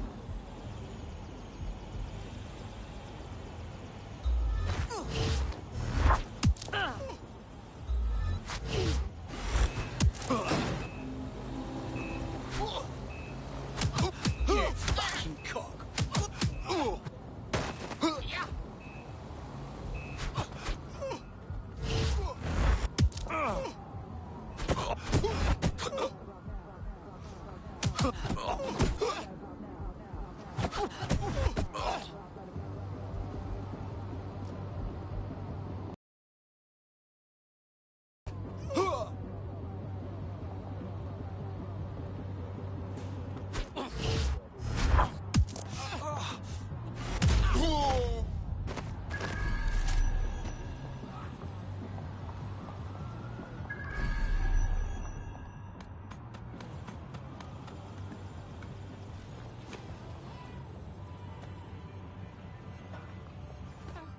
Help me.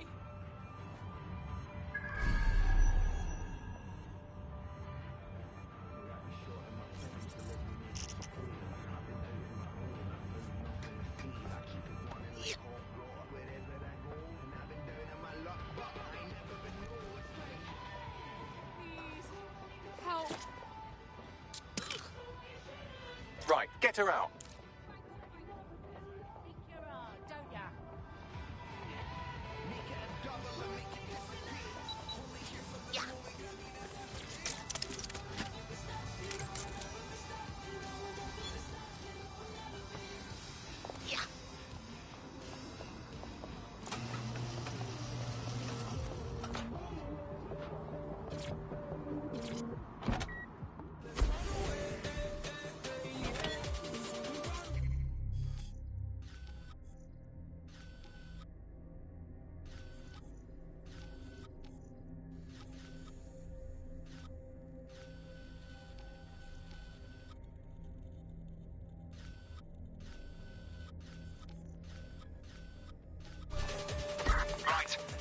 out and look. Looks like you avoided them. Our friend is back in fighting shape and another enemy of DedSec has been thwarted. Nicely done.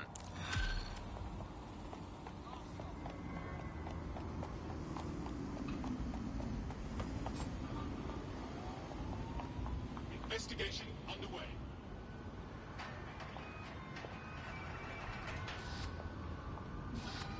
Awaiting. Area crime report.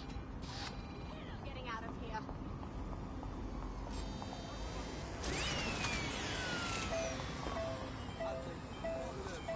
Oh, motherfucker!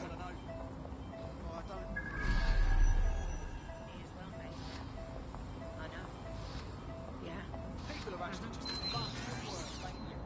Offenders will be arrested. Ooh, hey!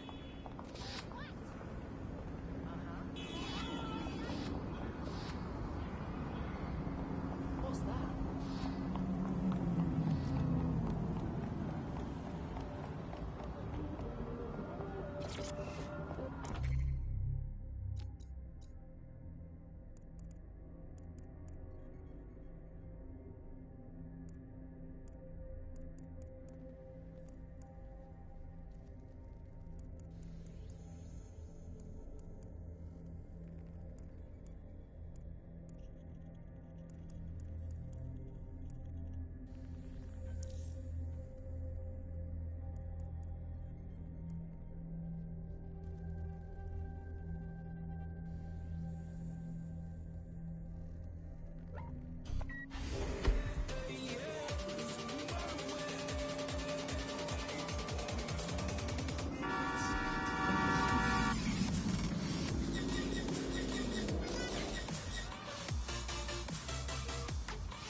Auto drive now enabled.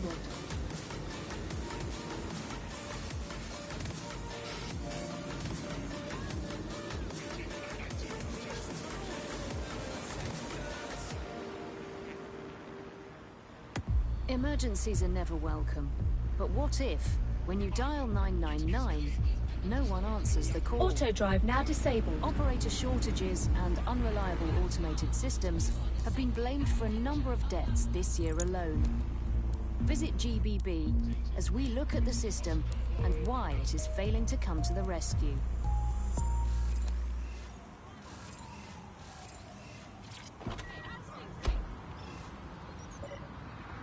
Digital money. What a time to be alive.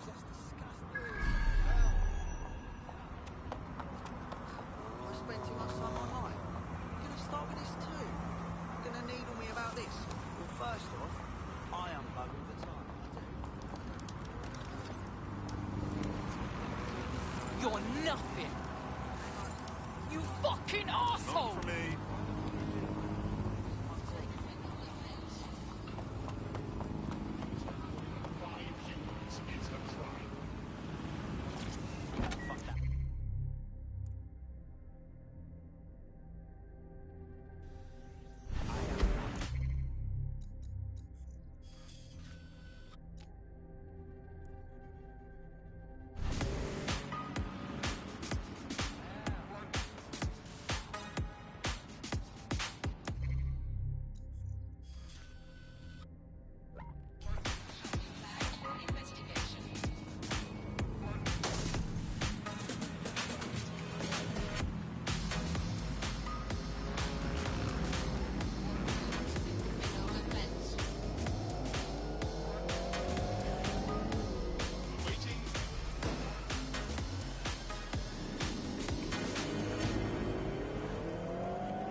think safe house is somewhere around here, but it will be well hidden. Maybe have a look for a slightly off-colour brick or an inconspicuous lever.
That lever does look a bit dodgy, doesn't it?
do not know.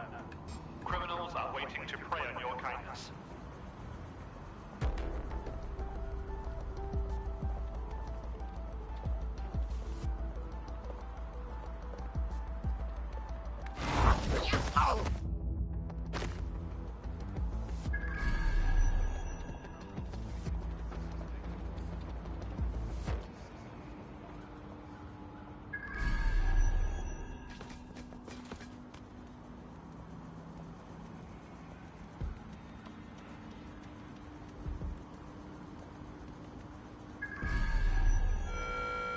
Do you think you have what it takes? Visit the Albion recruitment station today and find out.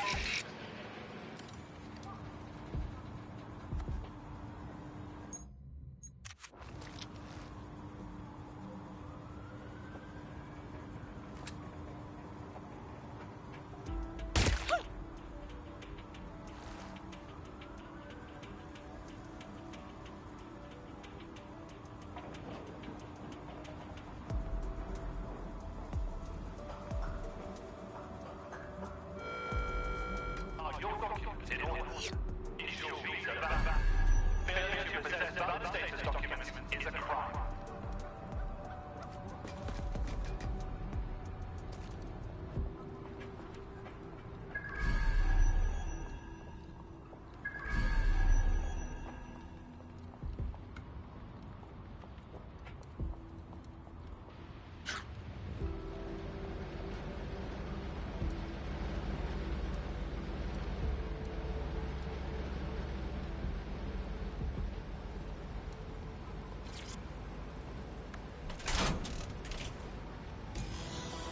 Bagley, a little help, dear?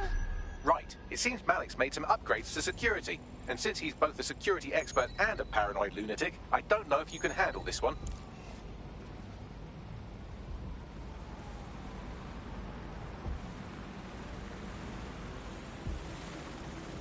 Well, I can. Haha. Did you like that? With the drone? Pretty good, right? Well done, young man. Thank you. Look, if we know anything about Malik, it's that he thinks he's much cleverer than he is. Which means as soon as I start, some drones or something are going to come after me. So just watch my back, all right? Leave it to me. Ha! Drone bays. I knew it. Oh, come on, Malik. Make it hard, at least. All that big talk and security drones is all you've got. You hack. Oh, I'm Malik, and I think I can analyse SIRS dossiers faster than Bagley, but my idea of heavy security is automated proxy jumping. Please. All right, you ready? Let's jump to it. Lovely jubbly.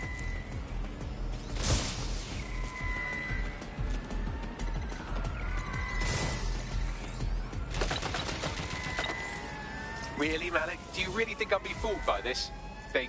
Whatever it is, I'm sure it'll work out soon.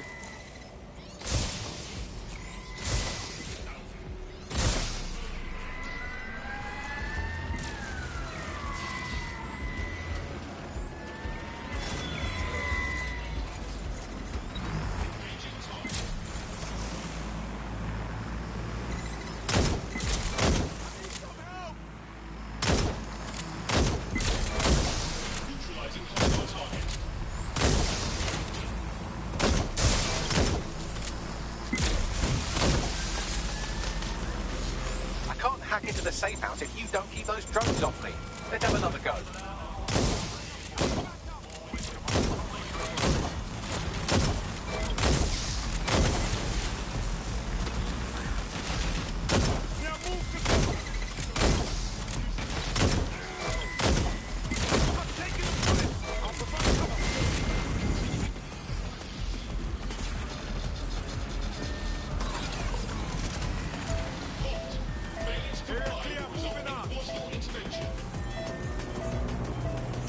You know, this will go a lot faster if you keep the drones off me. Let's try this again.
That lever does look a bit dodgy, doesn't it?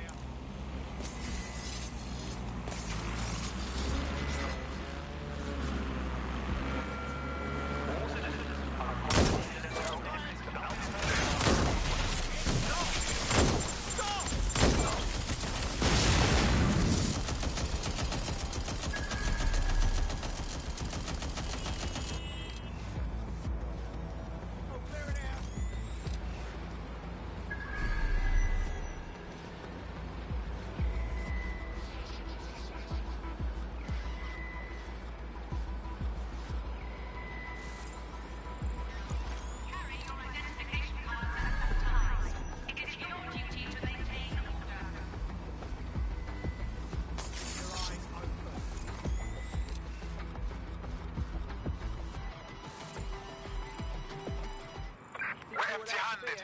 Time to get back.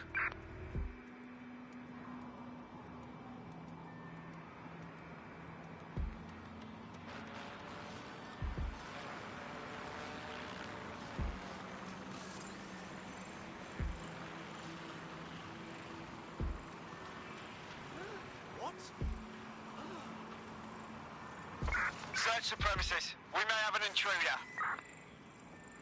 Drone, begin a search. Taking a cover position.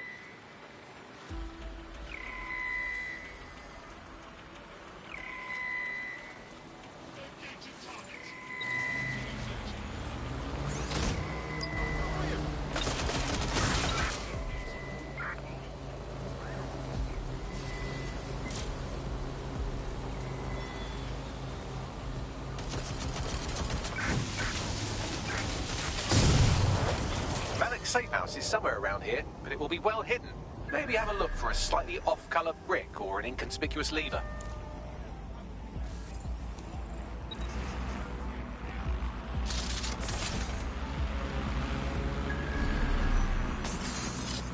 Someone's shooting. Landing a shot.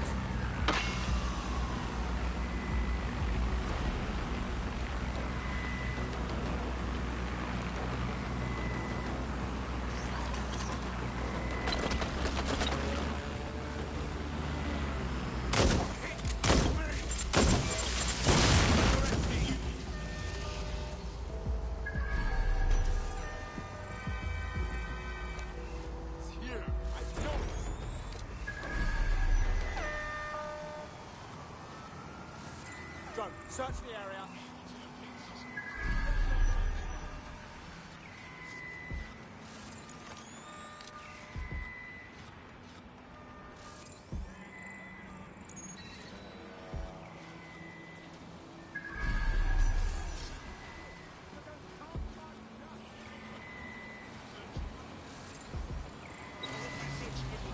Think the suspect gave us a slip. Call it in.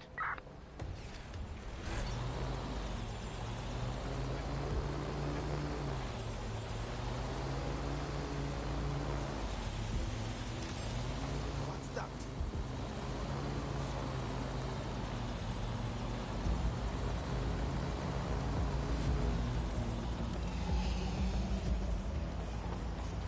Who's driving that thing?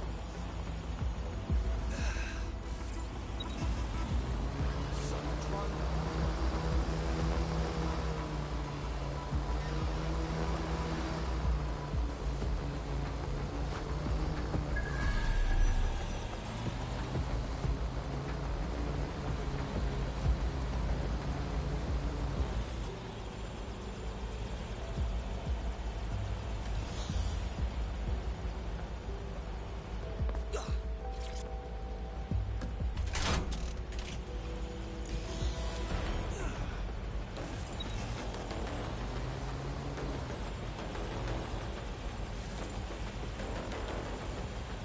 Well, I can. Haha. Did you like that? With the drone? Pretty good, right? Oh, fucking nice one, Bagley. Thank you. Look, if we know anything about Malik, it's that he thinks he's much cleverer than he is. Which means as soon as I start, some drones or something are going to come after me. So just watch my back, all right? On it. Ha! Drone bays. I knew it. Oh, come on, Malik. Make it hard, at least. All that big talk and security drones is all you've got. You hack. Oh, I'm Malik, and I think I can analyse SIRS dossiers faster than Bagley, but my idea of heavy security is automated proxy jumping. Please. All right, you ready? Come what fucking may. Lovely jubbly.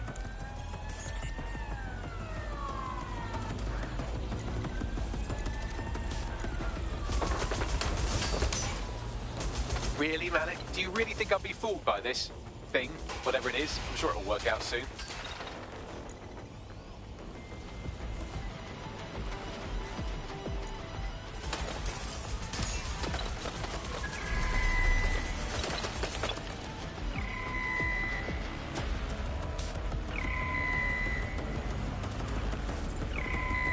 Neutralizing hostile target.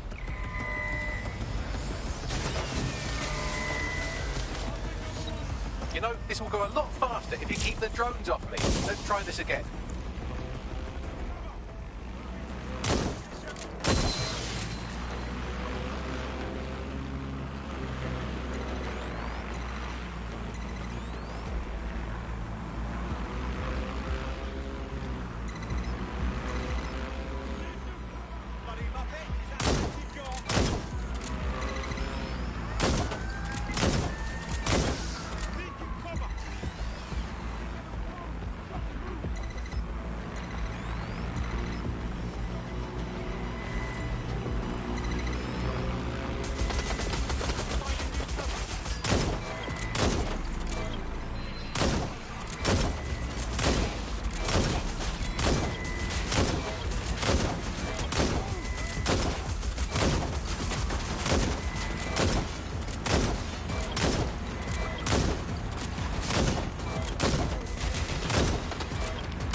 And I'm back.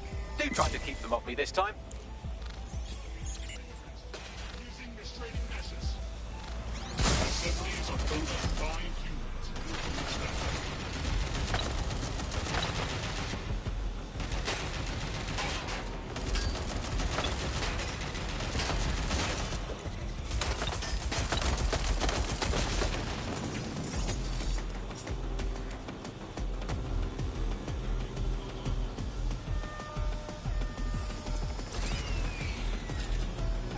I can't hack into the safe house if you don't keep those drones off me. Let's have another go.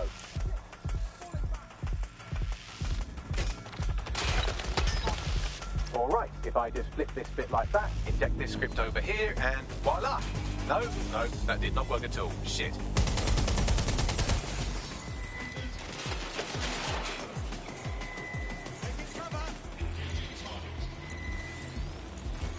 Cover's blown. I need to move.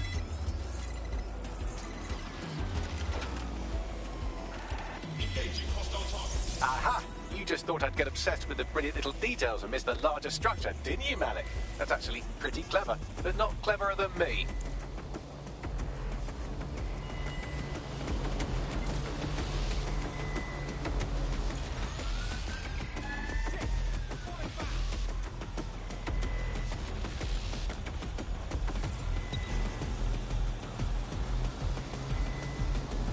They're all over me. Cover. Come on. Pack it in. Engaging hostile target.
working. She's got to be working.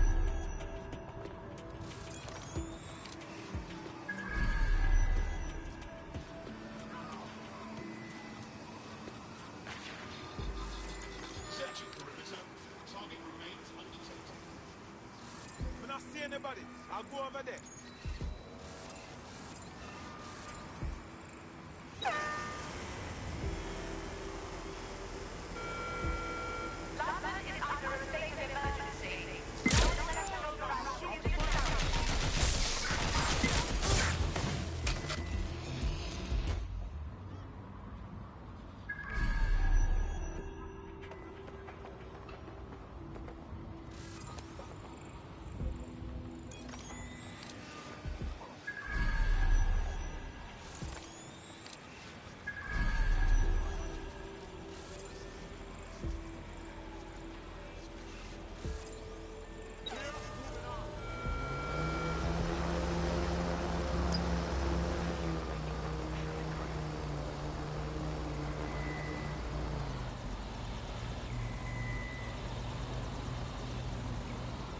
Malik's safe house is somewhere around here, but it will be well hidden.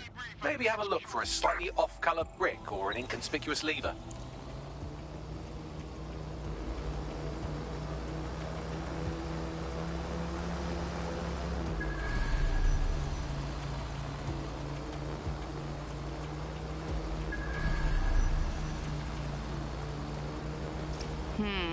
That lever does look a bit dodgy, doesn't it?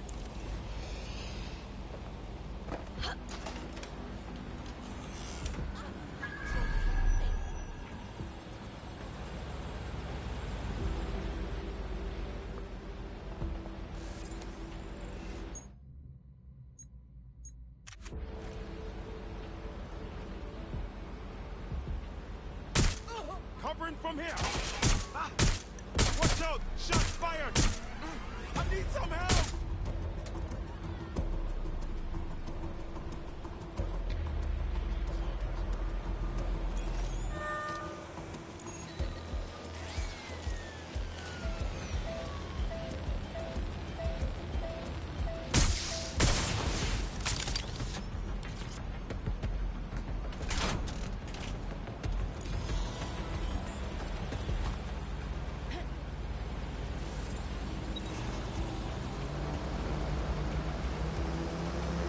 Well, I can. Haha! Did you like that? With the drone? Pretty good, right? You glorious robot. Thank you. Look, if we know anything about Malik, it's that he thinks he's much cleverer than he is. Which means as soon as I start, some drones or something are going to come after me. So just watch my back, all right? Will do. Ha! Drone base. I knew it. Oh, come on, Malik. Make it hard, at least. All that big talk and security drones is all you've got, you hack. Oh, I'm Malik, and I think I can analyse Sir's dossiers faster than Bagley, but my idea of heavy security is automated proxy jumping. Please. All right, you ready? Let's do it. Lovely jubbly.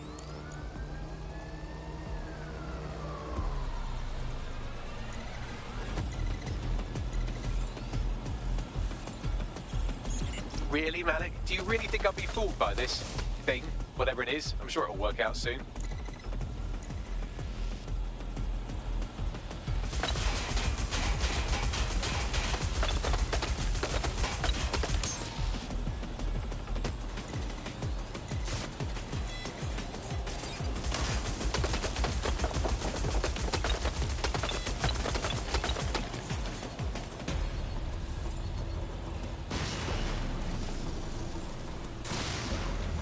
And I'm back. Do try to keep them off me this time.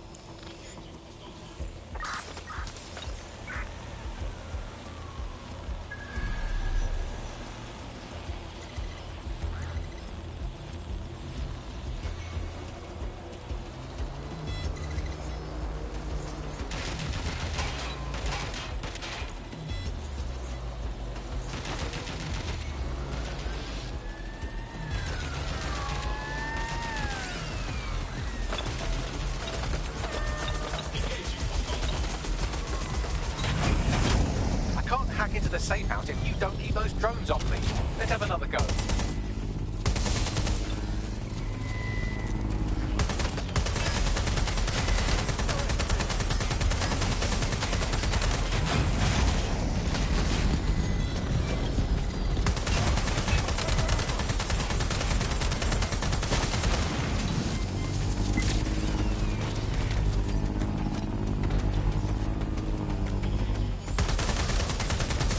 will go a lot faster if you keep the drones off me. Let's try this again.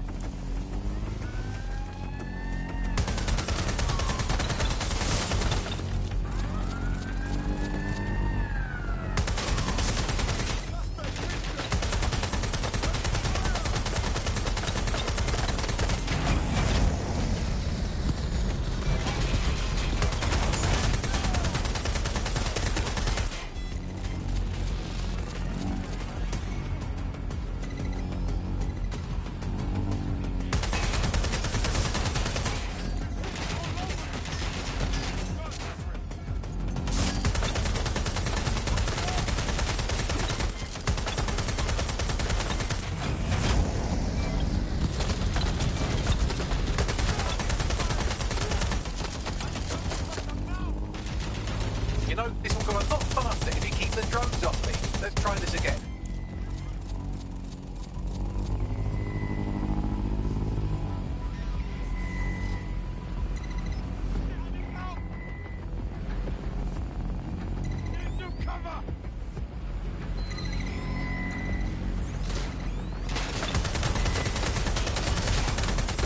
All right, if I just flip this bit like that, inject this script over here, and voila.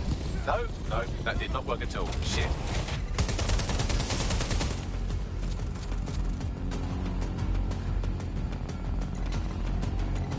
Finding! Our cover's blown! Got to move!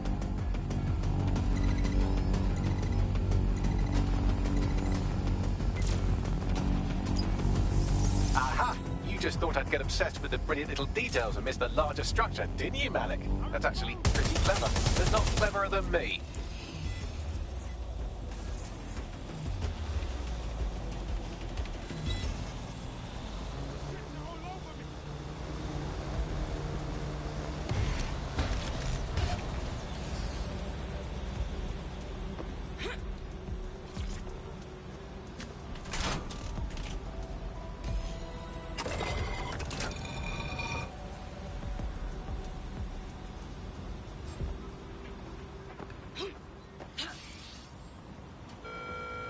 All citizens are required to leave first now and complete cooperation.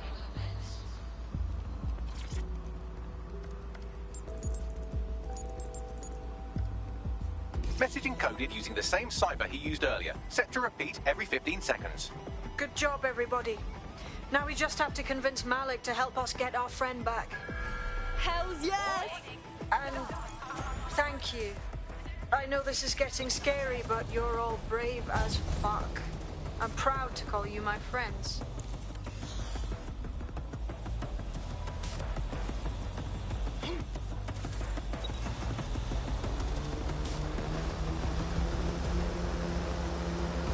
Incoming connection from an unknown encrypted source. It's Malik. That was fast. You had better have a very good reason for threatening me, or this conversation... One of ours, and if she gets them to talk, it's gonna be about you, mate. We both get fucked. I see.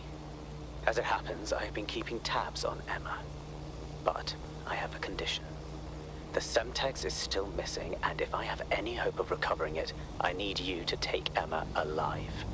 Fine. Right then. SIRS uses construction sites to interrogate short-term arrests.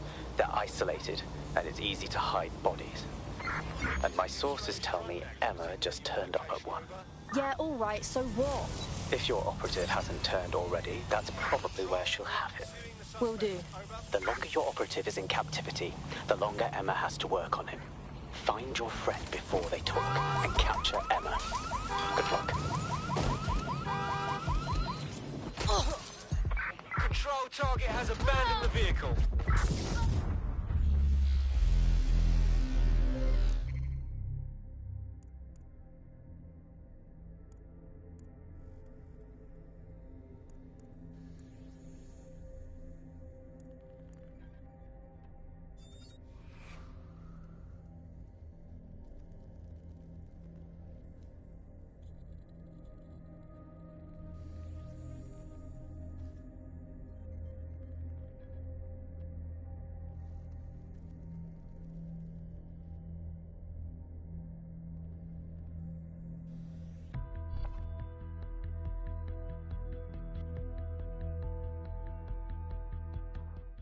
the answer to this, but Bagley, why did the feed cut out? Operative KIA. Apologies.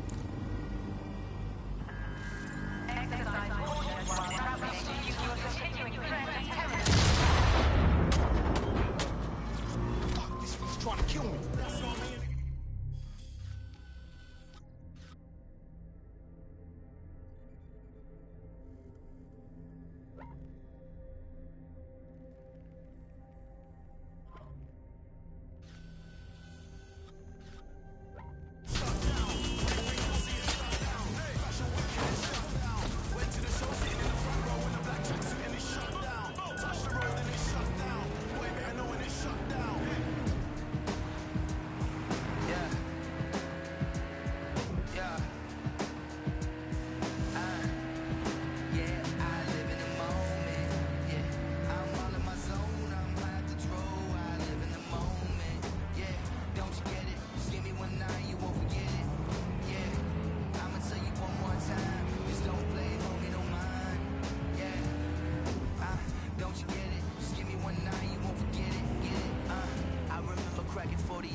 Watcher. Hi, how are you? Question.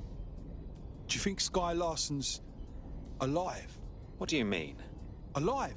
In the computer? Do you think whatever's in there is her? You mean consciousness, the soul, what it means to be alive. Personally, that bitch is dead to me. Take Bagley, for example. We talk to him like he's a person. But he doesn't have sensory experience, flesh, so he can never truly relate to life. Yeah, I suppose you're right about that. But put Sky in one of those lifelike sex dolls with sensor-laden skin, then I'd reconsider my stance.